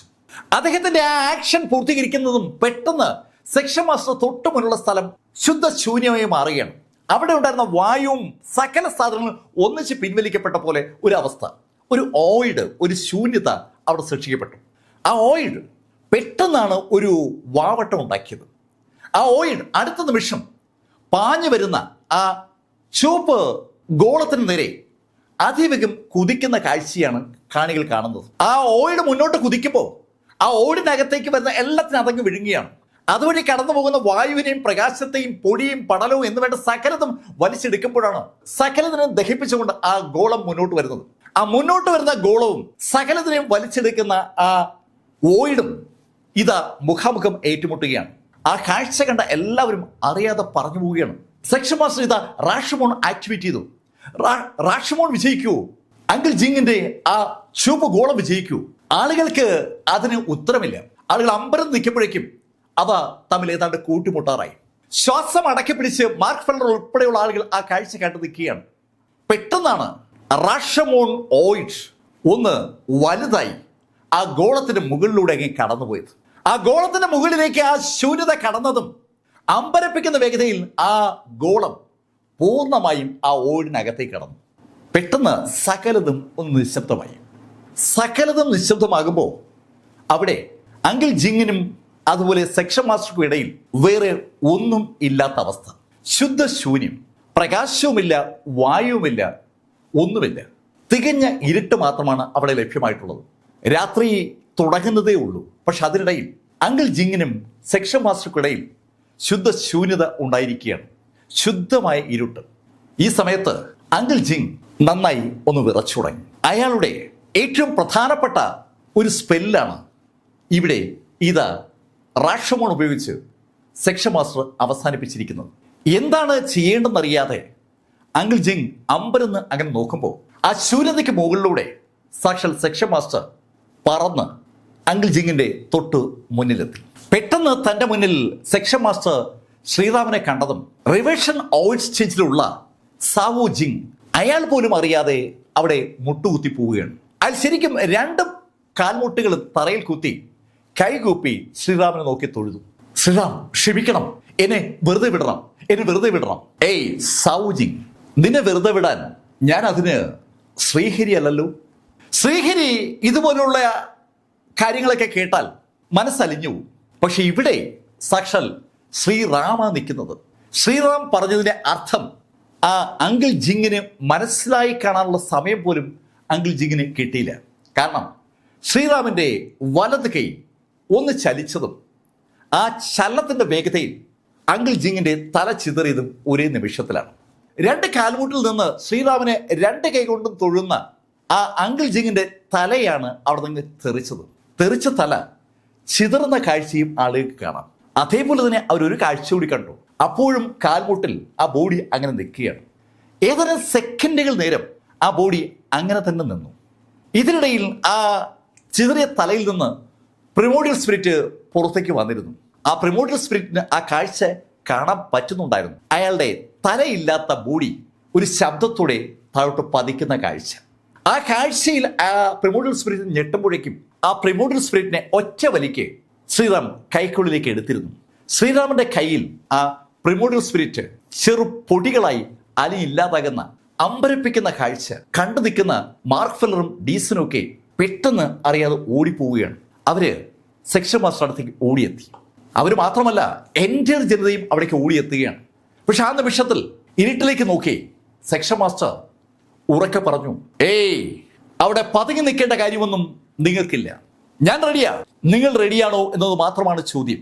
ഇരുട്ടത്ത് അനവധി റിവേർഷൻ ഓഴ്സിൽ ആളുകൾ ഇപ്പോ പതുങ്ങി നിൽക്കുകയാണ്. പണ്ട് സെക്ഷൻ മാസ്റ്റർ ശ്രീറാമിനെ ഭയന്ന് ഒടുവിൽ പോയ ആളുകൾ പലരും റിവേർഷൻ ഓഴ്സിലേക്ക് കടന്നിട്ടുണ്ട്. അവര് ശ്രീറാമിനെ നേരിടാനായി ഓടിയെത്തിയതാണ്. അവരെയാണ് ശ്രീറാം ഇപ്പോൾ പരസ്യമായി വെല്ലുവിളിക്കുന്നത്. ശ്രീറാമിന്റെ ചോദ്യം കേട്ടതും ആ ഇരുട്ടത്തുള്ള ആളുകൾ ജീവനും കൊണ്ട് പായുകയായിരുന്നു. ഇരുട്ടത്ത് ഒരു അനക്കം ഉണ്ടായത് എല്ലാവരുടെയും ശ്രദ്ധയപ്പെട്ടു. അവരെല്ലാവരും അവിടുന്ന് മറഞ്ഞു എന്ന് ഉറപ്പായതും മാർക്ക് ഫെല്ലർ ശ്രീറാമിനോട് പറഞ്ഞു, സെക്ഷൻ മാസ്റ്റർ, ശരിക്കും അങ്ങ് എന്നെ അതിശയപ്പെടുത്തിയിരിക്കുകയാണ്. അങ്ങ് ഒരു മൈറ്റി ലെവൽ ഫൈറ്ററാണ്. ഒരു റിവേർഷൻ ഓയിൽ സ്റ്റേജുകാരനെ ഈ ശൈലിയിൽ അങ്ങ് അവസാനിപ്പിക്കുമെന്ന് ഞാൻ ഒരിക്കലും കരുതിയില്ല. മാർക്ക്, അതൊക്കെ ഫൈറ്റിനിടയിൽ സംഭവിക്കുന്ന കാര്യങ്ങൾ മാത്രമാണ്. മാർക്ക്, നീ പറഞ്ഞ ഈ ലെവലുകളൊക്കെ യഥാർത്ഥത്തിൽ അർഹതപ്പെട്ട ആളുകൾക്ക് ലഭിക്കുമ്പോഴേ നീ പറഞ്ഞ അർത്ഥമുണ്ടാവും. സെക്ഷൻ മാസ്റ്റർ വളരെ വൈഡായിട്ടുള്ള ഒരു സ്റ്റേറ്റ്മെന്റ് ആണ് അവിടെ നടത്തിയത്. റിവേർഷൻ ഓയിൽ സ്റ്റേജിലെ ഒരാള് യഥാർത്ഥ റിവേർഷൻ ഓയിൽ സ്റ്റേജുകാരന്റെ ആ പവർ കാണിക്കണമെങ്കിൽ അയാൾക്ക് അതിനുള്ള പവർ ഉണ്ടാകണം. ജസ്റ്റ് ഒരു റിവേർഷൻ ഓയിൽ സ്റ്റേജിലേക്ക് കടന്ന ആള് ആ പവർ ഉണ്ടെന്ന് കരുതി സാക്ഷാൽ സെക്ഷൻ മാസ്റ്ററേക്ക് എതിരിടാൻ വന്നാൽ ഇതായിരിക്കും അനുഭവം. മാർക്ക് ഫെല്ലർക്ക് അതറിയാം. മാർക്ക് വെറും ഇന്റേണൽ സ്ട്രെങ്ത് മാസ്റ്റർ ആയിരിക്കുന്ന സമയത്താണ് ഗ്രാൻഡ് മാസ്റ്ററായ ഹെക്ടർ ടെങ്ങിനെ മാർക്ക് പരാജയപ്പെടുത്തുന്നത്. അതുപോലെ അനവധി സംഭവങ്ങൾ മാർക്കിന്റെ ജീവിതത്തിലുണ്ട്. 2 or 3 ലെവൽ മുകളിലുള്ള ആളെപ്പോലും വേണമെന്ന് വെച്ചാൽ ഒരാൾക്ക് പരാജയപ്പെടുത്താം. അതാണ് ഇവിടെ ഇപ്പോൾ സംഭവിച്ചിരിക്കുന്നത്. എന്തായാലും ഈ സെക്ഷൻ മാസ്റ്റർ വിജയം സതേൺ മേഖലയിൽ ഒരു വലിയ ചർച്ചയായി. സെക്ഷൻ മാസ്റ്റർ കാലങ്ങൾക്ക് ശേഷം യുദ്ധത്തിൽ ഏർപ്പെട്ടതാണ്. തന്റെ ലെവലിന് മുകളിലുള്ള ഒരാളെയാണ് സെക്ഷൻ മാസ്റ്റർ പരാജയപ്പെടുത്തിയിരിക്കുന്നത്. മാർക്കും സെക്ഷൻ മാസ്റ്ററും ആ കൾട്ടിവേഷൻ മലയിലേക്ക് മടങ്ങുമ്പോൾ മാർക്ക് സെക്ഷൻ മാസ്റ്റർ ചോദിച്ചു, സെക്ഷൻ മാസ്റ്റർ, അങ്ങ് ബ്രേക്ക് ത്രൂവിന് ശ്രമിക്കുന്നില്ലേ? സെക്ഷൻ മാസ്റ്റർ സ്ട്രെങ്ത് അനുസരിച്ച് വളരെ സിമ്പിൾ ആണ് ബ്രേക്ക് ത്രൂ. അദ്ദേഹത്തിന് റിവേർഷൻ ഓയിൽ സ്റ്റേജിലേക്ക് കടക്കാൻ ഒരു ബുദ്ധിമുട്ടുമില്ല. അത് കേട്ടതും സെക്ഷൻ മാസ്റ്റർ ഒന്ന് ചിരിച്ചു. മാർക്ക്, ഓ, അതിനുള്ള സമയമായില്ല. അങ്ങനെ സെക്ഷൻ മാസ്റ്റർ പറയുമ്പോഴും അങ്ങ് വിദൂരതയിലേക്ക് ആകാശത്ത് മേഘങ്ങൾ പ്രത്യക്ഷപ്പെടുന്നതും ട്രിബുലേഷൻ നടക്കുന്നതൊക്കെ കാണാം. ആരൊക്കെയോ എവിടെയൊക്കെയോ പല സ്റ്റേജുകളിലേക്ക് കടക്കുകയാണ്. ആ കാഴ്ചയിലേക്ക് നോക്കിയ സെക്ഷൻ മാസ്റ്റർ മാർക്കിനോട് പറഞ്ഞു, മാർക്ക്, ഇത് ഈ ഹെവൻലി റീജിയനിലെ ഗോൾഡൻ എറയാണ്. ഗോൾഡൻ എറയിൽ ഇതുവരെ സംഭവിക്കാത്ത കാര്യങ്ങളൊക്കെ സംഭവിക്കും. മാർക്ക്, അത് ചിലപ്പോൾ നിനക്ക് ദോഷമാവുകയും ചെയ്യും. സെക്ഷൻ മാസ്റ്റർ എന്താ ഉദ്ദേശിക്കുന്നത്? മാർക്ക്, ഈ കയോട്ടിക് ബോഡിക്ക് വളരാൻ ഡാർക്ക് എനർജി കൂടിയേ തീരുമെന്ന് നിനക്കറിയാമല്ലോ. അതറിയാം. മാർക്ക്, ഡാർക്ക് എനർജിയുടെ അളവ് ഈ ഗോൾഡൻ എറയിൽ കുറയും. സ്പിരിച്വൽ എനർജി ഇഷ്ടംപോലെ ഉണ്ടാകും. നിനക്ക് പ്രശ്നമാണെങ്കിലും മറ്റുള്ളവർക്ക് അതൊരുപാട് സാധ്യതയാണ്. മാർക്കിനും അക്കാര്യം അറിയാം. സ്പിരിച്വൽ എനർജി ഇഷ്ടംപോലെ ഉണ്ടാകുമ്പോൾ സ്വാഭാവികമായിട്ടും ഓരോ വ്യക്തിയുടെയും ശക്തി വർദ്ധിക്കും. പക്ഷെ മാർക്കിന്റെ കേസിൽ സ്പിരിച്വൽ എനർജിക്ക് അതേ അളവിൽ മാർക്കിന് ഡാർക്ക് എനർജി വേണം. മാർക്ക് അതിനെക്കുറിച്ച് ആലോചിക്കുമ്പോൾ സെക്ഷൻ മാസ്റ്റർ മാർക്കിനോട് പറഞ്ഞു, മാർക്ക്, എവിടെ ഡാർക്ക് എനർജി അവസാനിച്ചാലും അവസാനിക്കാത്ത ഒരു സ്ഥലം നമുക്ക് അടുത്തുണ്ട്. സെക്ഷൻ മാസ്റ്റർ, അങ്ങ് എന്താ ഉദ്ദേശിക്കുന്നത്? മാർക്ക്, നിനക്കറിയാമല്ലോ ആ നോർത്തേൺ ലാൻഡിനകത്ത് ഡാർക്ക് എനർജി കാണുമെന്നുള്ള കാര്യം. മാർക്കും അത് മനസ്സിൽ കാണുന്ന കേസാണ്. നോർത്തേൺ ലാൻഡിൽ ഇഷ്ടംപോലെ ഡാർക്ക് എനർജി കാണും. ആ ഡാർക്ക് എനർജി നോർത്തേൺ ലാൻഡും സദേൺ ലാൻഡും തമ്മിൽ ചേരുമ്പോൾ അവിടെ പോയി അടിച്ചു മാറ്റണം. അത് മാർക്ക് നേരത്തെ തന്നെ കരുതിയ കേസാണ്. ആ കാര്യമാണ് സെക്ഷൻ മാസ്റ്റർ മാർക്കിനോട് ഓർമ്മിപ്പിച്ചത്. മാർക്ക്, ഞാൻ പറഞ്ഞ കാര്യം മറക്കണ്ട, നമുക്ക് ശ്രീഹരിയെ തിരിച്ചു പിടിക്കണം. സെക്ഷൻ മാസ്റ്റർ, ഉറപ്പായും ഞാൻ അങ്ങയുടെ കൂടെ നിൽക്കാം. അങ്ങനെ മാർക്ക് പറഞ്ഞതും സെക്ഷൻ മാസ്റ്റർ മാർക്കിന് ഒരു സ്ഥലവുമായി ബന്ധപ്പെട്ട ഡീറ്റെയിൽ കൊടുത്തു. മാർക്ക്, ഇവിടെ ഡാർക്ക് എനർജി ഉണ്ടാവും. സെക്ഷൻ മാസ്റ്റർ കൊടുത്ത ആ വിലാസത്തിലേക്ക് മാർക്ക് അന്ന് തന്നെ യാത്ര തിരിച്ചു. 2 ദിവസത്തെ യാത്രയ്ക്കൊടുവിൽ മാർക്ക് ആ സ്ഥലത്തെത്തി. അത് ഒരു വിജനമായ സ്ഥലമാണ്. മരുഭൂമിയാണോ ആ സ്ഥലം എന്ന് ചോദിച്ചാൽ അങ്ങനെ പറയാൻ കഴിയില്ല. ചെടികളൊക്കെ ഉണ്ട്, പക്ഷെ വിജനമാണ് സ്ഥലം. ആൾതാമസമൊന്നും ഇല്ലാത്ത ഒരു ഏരിയ. അവിടെ മാർക്കിന് ഒരു ചെറിയ ഗുഹ കാണാൻ പറ്റി. ആ ഗുഹയ്ക്കകത്തേക്ക് കയറിയ മാർക്ക് അടുത്ത നിമിഷത്തിന് ബ്രീത്തിങ് എക്സസൈസ് ആരംഭിച്ചു. മാർക്കിന്റെ ബോഡിയിലേക്ക് അവിടെയുള്ള ഡാർക്ക് എനർജി എങ്ങനെ മാർക്ക് അബ്സോർവ് ചെയ്തുകൊണ്ടിരിക്കുകയാണ്. മാർക്ക് കണ്ണടച്ചിരിക്കുകയാണ്. പെട്ടെന്നാണ് 4 ദിവസം അങ്ങ് കടന്നുപോയത്. 5ാമത്തെ ദിവസം മാർക്ക് കണ്ണു തുറക്കുമ്പോൾ ചുറ്റും ഡാർക്ക് എനർജി ഒട്ടുമേ ഇല്ല. ഇതെന്തു പറ്റി? മാർക്ക് അമ്പരപ്പോടെ ചുറ്റും നോക്കി പോവുകയാണ്. മാർക്കിന് ആവശ്യമുള്ള ഡാർക്ക് എനർജി അവിടെ കിട്ടുമെന്നാണ് മാർക്ക് കരുതിയത്. പക്ഷെ ആ ഡാർക്ക് എനർജി അവിടെ ഇല്ല. മാർക്ക് അവിടെ നിന്ന് പുറത്തിറങ്ങുമ്പോൾ മാർക്കിന്റെ മനസ്സിൽ ഒരു സംശയം. തനിക്ക് ആവശ്യമായ ഡാർക്ക് എനർജി ആയോ ഇല്ലയോ എന്നുള്ളതാണ് സംശയം. ആ സംശയം മാർക്കിന്റെ മനസ്സിലേക്ക് വന്നതും അവസാനം മാർക്ക് ആ തീരുമാനം എടുത്തു. നേരത്തെ പോകണ്ട എന്ന് മാർക്ക് തീരുമാനിച്ച് അതേ സ്ഥലത്തേക്ക് യാത്ര ചെയ്യാനാണ് മാർക്ക് തീരുമാനിച്ചത്. മാർക്ക് ആ പഴയ മരുഭൂമിയിലെത്തി. ലീനയും അതുപോലെ ഹാൻസ് മില്ലറും മാർക്കിന് പറഞ്ഞുകൊടുത്ത അതേ സ്ഥലത്തേക്ക് മാർക്ക് എത്തി. അവിടെ ആ ഗുഹയ്ക്കുള്ളിൽ ഇഷ്ടംപോലെ ഡാർക്ക് എനർജി ഉണ്ട്. അക്കാര്യത്തിൽ മാർക്കിന് സംശയമൊന്നുമില്ല. മാർക്ക് ആ കെയ്വിന് സമീപം എത്താറായപ്പോ ഒരാള് ആ കെയ്വിനുള്ളിലേക്ക് സൂക്ഷിച്ചു നോക്കുന്നതാണ് മാർക്ക് കണ്ടത്. ആ ആളെ ദൂരത്ത് കണ്ടപ്പോഴേ മാർക്കിന് ആളെ മനസ്സിലായി. മാർക്ക് പെട്ടെന്ന് ഉറക്കെ വിളിച്ചു, ഏയ് മീശ. ശബ്ദം കേട്ട് തിരിഞ്ഞ മീശ കാണുന്നത് തൊട്ടടുത്ത് നിൽക്കുന്ന മാർക്കിനെയാണ്. ഛേ മാർക്ക്, നീ എന്നെ ഭയപ്പെടുത്തിയല്ലോ. ഏയ് മീശ, നിങ്ങളിവിടെ എന്തെടുക്കുക? മാർക്ക്, ഞാൻ ഇവിടെ എന്തെടുക്കാനാണ്? ഇവിടെ ഞാൻ എന്തെങ്കിലും ഉണ്ടോ നോക്കുകയാണ്. അങ്ങനെ പറഞ്ഞ മീശ പെട്ടെന്ന് ഒന്ന് ശ്വാസം വലിച്ചു പിടിച്ചിട്ട് മാർക്കിനോട് ചോദിച്ചു, മാർക്ക്, നിന്റെ പുറത്ത് എന്താ ഒരു പ്രത്യേക മണം? അങ്ങനെ ചോദിച്ച മീശ പെട്ടെന്ന് മാർക്കിനൊന്ന് മണത്തു. മാർക്ക്, നിന്റെ പുറത്ത് ഒരു വല്ലാത്ത മണമുണ്ടല്ലോ. നിന്റെ കയ്യിൽ എന്ത് രഹസ്യമുള്ളത്? മീശ, എന്റെ രഹസ്യമൊന്നുമില്ല. മാർക്ക്, നീ നിന്റെ കയ്യിലുള്ള ആ രഹസ്യം എനിക്കൂടെ തരികയാണെങ്കിൽ നിനക്ക് ഞാനൊരു സാധനം തരാം. അങ്ങനെ പറഞ്ഞിട്ട് അയാൾ കയ്യിലിരുന്ന വിളക്ക് മാർക്കിന്റെ കയ്യിലേക്ക് കൊടുത്തു. ഒരു അടിപൊളി വിളക്കാണ് ഇപ്പോൾ മാർക്കിന് അയാൾ കൊടുത്തത്. മാർക്ക്, ഇതൊരു ഡിവൈൻ വിളക്കാണ്, ഇതുകൊണ്ട് നമുക്ക് ഒരുപാട് കാര്യം ചെയ്യാൻ പറ്റും. അങ്ങനെ മീശ പറഞ്ഞതും മാർക്കിന്റെ ആ നിലവറയിൽ നിന്ന് ഒരു ജാറ് പുറത്തെടുത്തു. ആ ജാറിലേക്ക് നോക്കിയ മീശ അമ്പരപ്പോടെ വീണ്ടും ഒന്ന് മണത്ത് നോക്കിയാണ്. മാർക്ക്, ഇത് അതേ മീശ, ഇത് ഡ്രാഗൺ ബ്ലഡ് ആണ്. മാർക്ക്, ഡ്രാഗൺ ബ്ലഡോ? മാർക്ക്, നിനക്ക് എവിടുന്ന ഈ ഡ്രാഗൺ ബ്ലഡ്? മീശ, നിനക്ക് കാര്യം നടന്നാ പോരെ. അങ്ങനെ പറഞ്ഞിട്ട് മാർക്ക് മീശയ്ക്ക് ഒരു ഡ്രോപ്പ് ഡ്രാഗൺ ബ്ലഡ് കൊടുത്തു. മാർക്ക്, ഇടാ, നിന്നിൽ ഒരുപാട് ബ്ലഡ് ഇരിക്കുകയല്ലേ, എനിക്ക് കുറച്ചു കൊടുത്താ. മീശ, നീ ഒരു സാധനമല്ലേ എനിക്ക് നൽകിയത്, അതിന് ഒരു ഡ്രോപ്പ് ബ്ലഡ് മാത്രം. ഈ ഒരു ഡ്രോപ്പ് ബ്ലഡ് വെച്ച് ആർക്ക് വേണമെങ്കിലും റിവേഷൻ ഓയിൽസിലേക്ക് കടക്കാം. മാർക്ക് ഒരു ചെറിയ കുപ്പിയിൽ ഒരു ഡ്രോപ്പ് ബ്ലഡ് ഒഴിച്ച് മീശയ്ക്ക് കൊടുത്തിരിക്കുകയാണ്. മീശ മാർക്കിനോട് തർക്കിക്കാൻ തുടങ്ങിയതും പെട്ടെന്ന് അവിടെ ഒരു അനക്കം കേട്ടു. ആ അനക്കം പ്രത്യക്ഷപ്പെട്ടതും മാർക്ക് ആ ജാറ് നിലവറയിലേക്ക് ഒളിപ്പിച്ചു. അതേ നിമിഷത്തിൽ ആ ശൂന്യതയിൽ നിന്ന് 2 പേർ പുറത്തു വന്നു. അവരെ കണ്ടതും മീശ മാർക്കിനോട് പറഞ്ഞു, മാർക്ക്, ഞാൻ പോണേ. പറഞ്ഞു തീർന്ന ആ നിമിഷത്തിൽ മീശ 2 സ്റ്റെപ്പ് പുറകോട്ട് മാറി പെട്ടെന്ന് അങ്ങ് അപ്രത്യക്ഷമായി. ഈ കാഴ്ച അവിടെ എത്തിയ ആളുകൾ കാണുകയും ചെയ്തു. മാർക്ക് ആകെ ഞെട്ടിയെന്ന് പറയാം. അവിടെ നിന്ന് മീശ എങ്ങനെ അപ്രത്യക്ഷമായി എന്നുള്ള കാര്യം അമ്പരപ്പിക്കുന്ന ഒരു കാര്യമാണ്. ഇഷ്ടമുള്ള സ്ഥലത്ത് ഇഷ്ടമുള്ള രീതിയിൽ ടെലിപ്പോർട്ടേഷൻ സംവിധാനം ഉപയോഗിക്കാൻ മീശയ്ക്ക് കഴിയുമെന്നതിന്റെ ഒരു സൂചനയാണ് മാർക്ക് അവിടെ കണ്ടത്. ആ ടെലിപ്പോർട്ടേഷൻ മീശയ്ക്ക് എങ്ങനെ സ്വന്തമായി? മാർക്ക് പല കാര്യങ്ങൾ ആലോചിക്കുമ്പോഴേക്കും ആ 2 ചെറുപ്പക്കാരും മാർക്കിന്റെ മുന്നിലേക്ക് വന്നു. നിന്റെ കയ്യിലിരിക്കുന്ന എന്താണ്? ഇത് ഒരു വിളക്ക്. ഈ വിളക്ക് ആ മീശയുടെ അല്ലേ? അതെ, മീശയുടെയാണ്. പക്ഷെ എന്റെ കയ്യിൽ വെക്കാനായിട്ട് തന്നതാണ് അയാൾ. നിനക്ക് ആ മീശയുമായി ബന്ധമുണ്ടോ? മാർക്കിന്റെ വിശദീകരണങ്ങൾ ശ്രദ്ധിക്കാതെ ആ ചെറുപ്പക്കാരിൽ ഒരാൾ അങ്ങനെ ചോദിച്ചതും മാർക്ക് പറഞ്ഞു, അയാളെ എനിക്കറിയത്തില്ല. ഞാൻ ഈ ഭാഗമൊക്കെ ഒന്ന് എക്സ്പ്ലോർ ചെയ്യാൻ വന്നപ്പോൾ ഈ വിളക്ക് പിടിച്ച് അയാളോട് നിൽക്കുന്ന കണ്ടു. ഞാൻ എന്താണ് വിളക്കെന്ന് ചോദിച്ചപ്പോൾ അയാൾ എൻ്റെ കയ്യിലേക്ക് തന്നതാണ്. അപ്പോഴാണ് നിങ്ങൾ വന്നത്. നീ പറഞ്ഞത് ശരിയാണോ? അതെ, ശരിയാണ്. അങ്ങനെ പറഞ്ഞത് ആ ചെറുപ്പക്കാർ തിരിഞ്ഞ് നടക്കാൻ തുടങ്ങിയതാണ്. പെട്ടെന്ന് അതിലൊരാള് തിരിഞ്ഞ് മാർക്കിനോട് ചോദിച്ചു, നീയും ആ മീശയും തമ്മിൽ ഇനി വല്ല കൂട്ടുകച്ചവടം ഉണ്ടോ? അങ്ങനെയൊന്നും ഇല്ലേ? നീ പറയുന്ന കേൾക്കുമ്പോ നീ ഒരു കള്ളം പറയുകയാണെന്ന് തോന്നുകയാണല്ലോ. ആ ചെറുപ്പക്കാരിൽ ഒരാൾ അങ്ങനെ പറഞ്ഞതും മാർക്കിന് അപകടം മണത്തു. പെട്ടെന്ന് ആ രണ്ടാമത്തെ ചെറുപ്പക്കാരനും മാർക്കിന്റെ നേരെ നടന്നു തുടങ്ങി. ഏറ്റവും മുന്നിൽ നിൽക്കുന്ന ചെറുപ്പക്കാരൻ മാർക്കിനടുത്തേക്ക് വരുമ്പോൾ അയാൾ മാർക്കിനെ ആക്രമിക്കാനുള്ള സകല തയ്യാറെടുപ്പും നടത്തുന്നത് മാർക്കിന് അറിയാം. പെട്ടെന്ന് മാർക്കിന്റെ ഇന്റേണൽ എനർജി ഒന്ന് റിലീസ് ചെയ്തു. മാർക്കിന്റെ ഓറ അതിശക്തമായി ഒരു സുവർണ്ണ പ്രകാശത്തിന്റെ രീതിയിൽ മാർക്കിന്റെ ബോഡിക്ക് ചുറ്റും വന്നതും മാർക്കിന്റെ ആ ഷർട്ട് ഒന്ന് പൊട്ടി. മാർക്കിന്റെ ഷർട്ട് പൊട്ടിയ ആ നിമിഷത്തിൽ മുന്നിൽ നിൽക്കുന്ന ചെറുപ്പക്കാരന്റെ പുറകെ വരികയായിരുന്ന ആ ചെറുപ്പക്കാരൻ ഓടി വന്ന് മുന്നിൽ നിൽക്കുന്ന ചെറുപ്പക്കാരൻ ഒന്ന് പിടിച്ചു. അതിനുശേഷം അവന്റെ ചെവിയിൽ എന്തോ പറഞ്ഞു. ആ പുറകെ നിൽക്കുന്ന ചെറുപ്പക്കാരൻ എന്തോ പറഞ്ഞത് കേട്ടതും ആ മുന്നിൽ നിൽക്കുന്ന ചെറുപ്പക്കാരൻ പെട്ടെന്ന് മാർക്കിനെ നോക്കി കൈകൂപ്പി. മാസ്റ്റർ ക്ഷമിക്കണം, ഒരു അബദ്ധം പറ്റിയതാണ്. ആ പുറകെ നിൽക്കുന്ന ചെറുപ്പക്കാരനും മാർക്കിനെ നോക്കി കൈകൂപ്പി അതേ വാചകം പറഞ്ഞു. ക്ഷമിക്കണം, ഞങ്ങൾക്ക് ആളെ മനസ്സിലാകാതെ അബദ്ധം പറ്റിയതാണ്.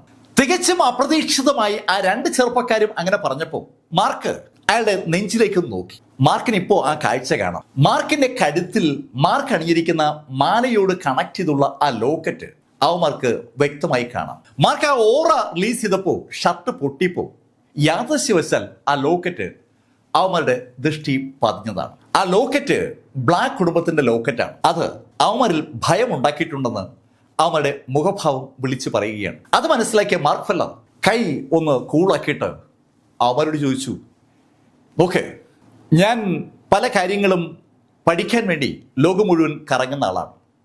അതുകൊണ്ട് ഇപ്പോൾ ഹെവൻലി റീജിയനിൽ ഉള്ള ഡെവലപ്മെന്റ്സ് ഒന്നും ഞാൻ ശ്രദ്ധിക്കാറില്ല.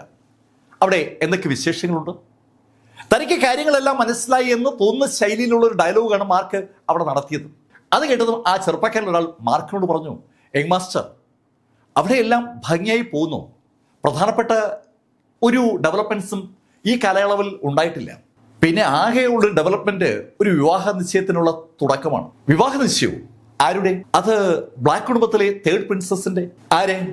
എമിലി ബ്ലാക്കിന്റെയോ? പെട്ടെന്ന് മാർക്ക് അങ്ങനെ ചോദിച്ചതും ആ ചെറുപ്പക്കാരൻ മാർക്കിനോട് പറഞ്ഞു, അതെ, പ്രിൻസസ് എമിലി ബ്ലാക്കിന്റെ വിവാഹം തന്നെയാണ്. എമിലി ബ്ലാക്കിന്റെ വിവാഹമോ? അതെങ്ങനെ ശരിയാകും? മാസ്റ്റർ, പ്രിൻസസ് വിവാഹം കഴിക്കുന്നത് ഒരു കയോട്ടിക് ബോഡിക്കാരനെ ആകണമെന്ന് അവരുടെ ജനനസമയത്തെ തീരുമാനിക്കപ്പെട്ട കാര്യമാണ്. ഹെവൻലി റീജിയനിൽ ഒരേ ഒരു കയോട്ടിക് ഫൈറ്ററേ ഉള്ളൂ. ആ ആളുമായിട്ട് എമിലി ബ്ലാക്കിന്റെ വിവാഹം നടത്താനാണ് തീരുമാനിച്ചിരിക്കുന്നത്. എപ്പോ? പെട്ടെന്ന് മാർക്ക് ചോദിച്ചതും അതിലൊരാൾ പറഞ്ഞു, അത് ഒരു 3 മുതൽ 5 വർഷം പിടിക്കുമെന്നാണ് അറിയാൻ കഴിഞ്ഞത്. അതെന്താ? അന്നാണ് ഏറ്റവും വിശിഷ്ടപ്പെട്ട ആ ദിനം എത്തുന്നത്. മാർക്കിനോട് ആ കാര്യങ്ങൾ അവർ പറഞ്ഞതും മാർക്ക് പെട്ടെന്ന് അവരോട് ചോദിച്ചു, നിങ്ങളും ഈ മീശയും തമ്മിൽ എന്താ പ്രശ്നം? മാസ്റ്റർ, ആ മീശ ഞങ്ങളുടെ കുടുംബത്തിലെ കല്ലറ വരെ കുഴിച്ചു. അവരെ പിന്നെ എങ്ങനെ വെറുതെ വിടുക? സകല അരിസ്റ്റോക്രാറ്റിക് കുടുംബങ്ങളുടെയും കല്ലറ പൊളിക്കലാണല്ലോ നമ്മുടെ മീശയുടെ പണി. അങ്ങനെ മീശ ഏതോ കല്ലറയിൽ കയറിയപ്പോ പിടി വീണതിന്റെ ഫലമായിട്ടാണ് ആ ചെറുപ്പക്കാർ അവിടെ എത്തിയത്. മാർക്ക് ആ ചെറുപ്പക്കാരോട് പറഞ്ഞു, ഓക്കെ, ആ മീശയുമായിട്ട് എനിക്ക് വേറെ ബന്ധമൊന്നുമില്ല. എന്തായാലും നിങ്ങളെ കണ്ടതിലും പരിചയപ്പെട്ടതിലും സന്തോഷം. മാർക്കിനോട് യാത്ര പറഞ്ഞ ആ ചെറുപ്പക്കാർ പോയി കഴിഞ്ഞതും മാർക്ക് ഫെല്ലർ അവിടെയുള്ള ആ കല്ലറയിലേക്ക് കയറാതെ നേരെ നാട്ടിലേക്ക് തിരിച്ചു. മാർക്ക് ആദ്യം എത്തിയത് വെനിലിയുടെ വസതിയിലാണ്. മാർക്ക് ആകെ ടെൻഷനിലാണ്. യാത്രയിൽ ഉടനീളം മാർക്കിന്റെ മനസ്സിലേക്ക് എമിലി ബ്ലാക്കാണ് കടന്നു വന്നത്. മാർക്കിന് അറിയാവുന്ന ഏക കയോട്ടിക് ബോഡി മാർക്കാണ്. ഇതാ മാർക്കിന് പുറമെ മറ്റൊരാൾ കൂടി കയോട്ടിക് ബോഡിക്കാരനായി ഉണ്ട്. അതും സെൻട്രൽ പ്ലെയിനിൽ ഏതോ അരിസ്റ്റോക്രാറ്റിക് കുടുംബത്തിന്റെ ഭാഗമാണ് ആ കയോട്ടിക് ബോഡിക്കാരൻ. ആ കയോട്ടിക് ബോഡിക്കാരനും എമിലി ബ്ലാക്കും തമ്മിലുള്ള വിവാഹം നടത്താനാണ് ബ്ലാക്ക് കുടുംബം തീരുമാനിച്ചിരിക്കുന്നത്. മാർക്ക് കൂടുതൽ വിശദാംശങ്ങളിലേക്ക് അവരുമായി കടന്നില്ലെങ്കിലും മാർക്കിന് കഥ ഏതാണ്ട് മനസ്സിലായി. മാർക്കിനോട് ഷിയാവു വളരെ വ്യക്തമായ ഒരു കാര്യം പറഞ്ഞിട്ടുണ്ട്.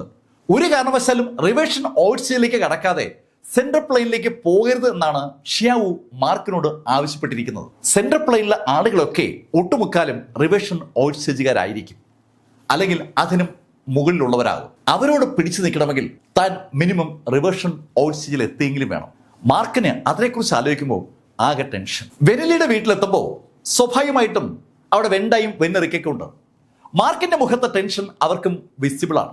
അവർ മാർക്കിനെ മദ്യപിക്കാനും ഉല്ലസിക്കാനൊക്കെ വിളിച്ചെങ്കിലും മാർക്കിന് അങ്ങോട്ട് അതിൽ പങ്കെടുക്കാൻ പറ്റുന്നില്ല. മാർക്ക് അവിടെ നിന്ന് നേരെ മില്ലറുടെ വീട്ടിലെത്തി. അവിടെ ഹാൻസിനെ കണ്ടപ്പോൾ ഹാൻസും മാർക്കിനോട് ചോദിച്ചത് ആ സിമ്പിൾ കാര്യമാണ്, മാർക്ക് എന്തു പറ്റി? മാർക്കിന് അതിന് മറുപടിയില്ല. എമിലി ബ്ലാക്കിന്റെ കാര്യം ആളുകളോടൊക്കെ പറയാൻ മാർക്കിനൊരു മടിയുണ്ട്. താൻ ഹെവൻലി റീജിയനിലെ സെൻട്രൽ പ്ലെയിനിലെ ഏറ്റവും ഉന്നത ശ്രേണിയിൽ നിൽക്കുന്ന അരിസ്റ്റോക്രാറ്റിക് കുടുംബമായ ബ്ലാക്ക് കുടുംബത്തിലെ 3ാം പ്രിൻസസ് എന്നറിയപ്പെടുന്ന എമിലി ബ്ലാക്കിന്റെ ഭർത്താവാണെന്ന് എങ്ങനെ പറയുക? മാർക്കിനെ അലട്ടുന്ന പ്രധാന ചോദ്യം അതാണ്. മാർക്ക് അവിടെ നിന്ന് നേരെ ഹെവൻലി ക്ലൗഡ് സെഷനിലേക്ക് തിരിച്ചു. ഈ സംഭവ വികാസങ്ങളൊക്കെ നടക്കുമ്പോൾ യഥാർത്ഥത്തിൽ വേറെയും 100,000 കാര്യങ്ങൾ സമാനമായി നടക്കുകയാണ്. നോർത്തേൺ ലാൻഡിനകത്ത് സീമാബായിയും യോങ്ജിയും റിവേഷൻ ഓട്സിലേക്ക് കടന്നു. ഇവിടെ സദേൺ മേഖലയിൽ വില്യം ഷൂമേക്കറും റിവേഷൻ ഓട്സിലേക്ക് കടന്നിരിക്കുകയാണ്. വേറെയും ഒരുപാട് ആളുകൾ റിവേഷൻ ഓട്സിലേക്ക് കടന്നുകൊണ്ടിരിക്കുകയാണ്. ഈ സമയത്താണ് മാർക്ക് ഫെല്ലർ വീണ്ടും ശ്രീറാമിന്റെ അടുത്തെത്തിയത്. ശ്രീറാമിന്റെ അടുത്തെത്തിയപ്പോൾ മാർക്ക് ഒരു കാര്യം അറിഞ്ഞു. ഇപ്പോ നോർത്തേൺ ലാൻഡും സദേൺ ലാൻഡും തമ്മിലുള്ള അകലം വളരെ വളരെ കുറഞ്ഞിരിക്കുകയാണ്. 2-3 മീറ്റർ മാത്രമാണ് ആ രണ്ട് കരകളും തമ്മിലുള്ള അകലം. തൽഫലമായി ഇരു കരകളിൽ നിൽക്കുന്ന ആളുകൾ അങ്ങോട്ടും ഇങ്ങോട്ടും നോക്കി ചീത്ത വിളിക്കുന്നുണ്ട്. നോർത്തേൺ ലാൻഡുകാരെ ചീത്ത വിളിക്കാൻ കിട്ടുന്ന ഒരു അവസരവും സദേൺ ലാൻഡുകാർ പാഴാക്കില്ല. തിരിച്ചും അങ്ങനെ തന്നെ. പക്ഷെ രണ്ട് ടീമിനും ആ നദിയുടെ മുകളിൽ കൂടി അപ്പുറത്തേക്ക് ചാടാൻ ഒരു വല്ലാത്ത വൈമുഖ്യമുണ്ട്. പക്ഷെ ധൈര്യമുള്ള ചിലർ അപ്പുറത്തേക്ക് ചാടുകയും ചെയ്തു. പക്ഷെ അവരുടെ ബോഡി നദിയുടെ മുകളിലെത്തിയതും പെട്ടെന്ന് ഒരു പുക പോലെ ആ ബോഡി കത്തിയൊക്കെ തീർന്നു. ആ ബോഡി ദ്രവിച്ച് തീരുന്ന കാഴ്ച വല്ലാത്ത ഞെട്ടലോടുകൂടിയാണ് ആളുകൾ കണ്ടത്. ഈ സംഭവവികാസം അറിയാതെ പല മേഖലയിൽ നിന്നും എത്തുന്ന ആളുകൾ അറിയാതെ ആ നദിക്ക് കുറുകെ ചാടുന്നതും അവർ വെന്ത് വെണ്ണീറാകുന്നതും ഒരേപോലെ സംഭവിക്കുകയാണ്. ഈ കാര്യങ്ങൾ അറിഞ്ഞ മാർക്ക് ഫെല്ലറോട് ശ്രീറാം പറഞ്ഞു, ഏയ് മാർക്ക്, നീ നോർത്തേൺ ലാൻഡിലേക്ക് പോകാനുള്ള സമയമായി. അവിടെ നിനക്ക് ആവശ്യമുള്ള ഡാർക്ക് എനർജി ഇഷ്ടംപോലെ ഉണ്ട്. ശ്രീറാം പറഞ്ഞത് കേട്ടതും മാർക്ക് അവിടെ നിന്ന് നേരെ ഗൂസ് സിറ്റിയിലെത്തി. ഗൂസ് സിറ്റിയിലെ സിറ്റി ലോഡിനടുത്തെത്തിയ മാർക്ക് സിറ്റി ലോഡിനോട് ഒരു സിമ്പിൾ കാര്യമാണ് ആവശ്യപ്പെട്ടത്.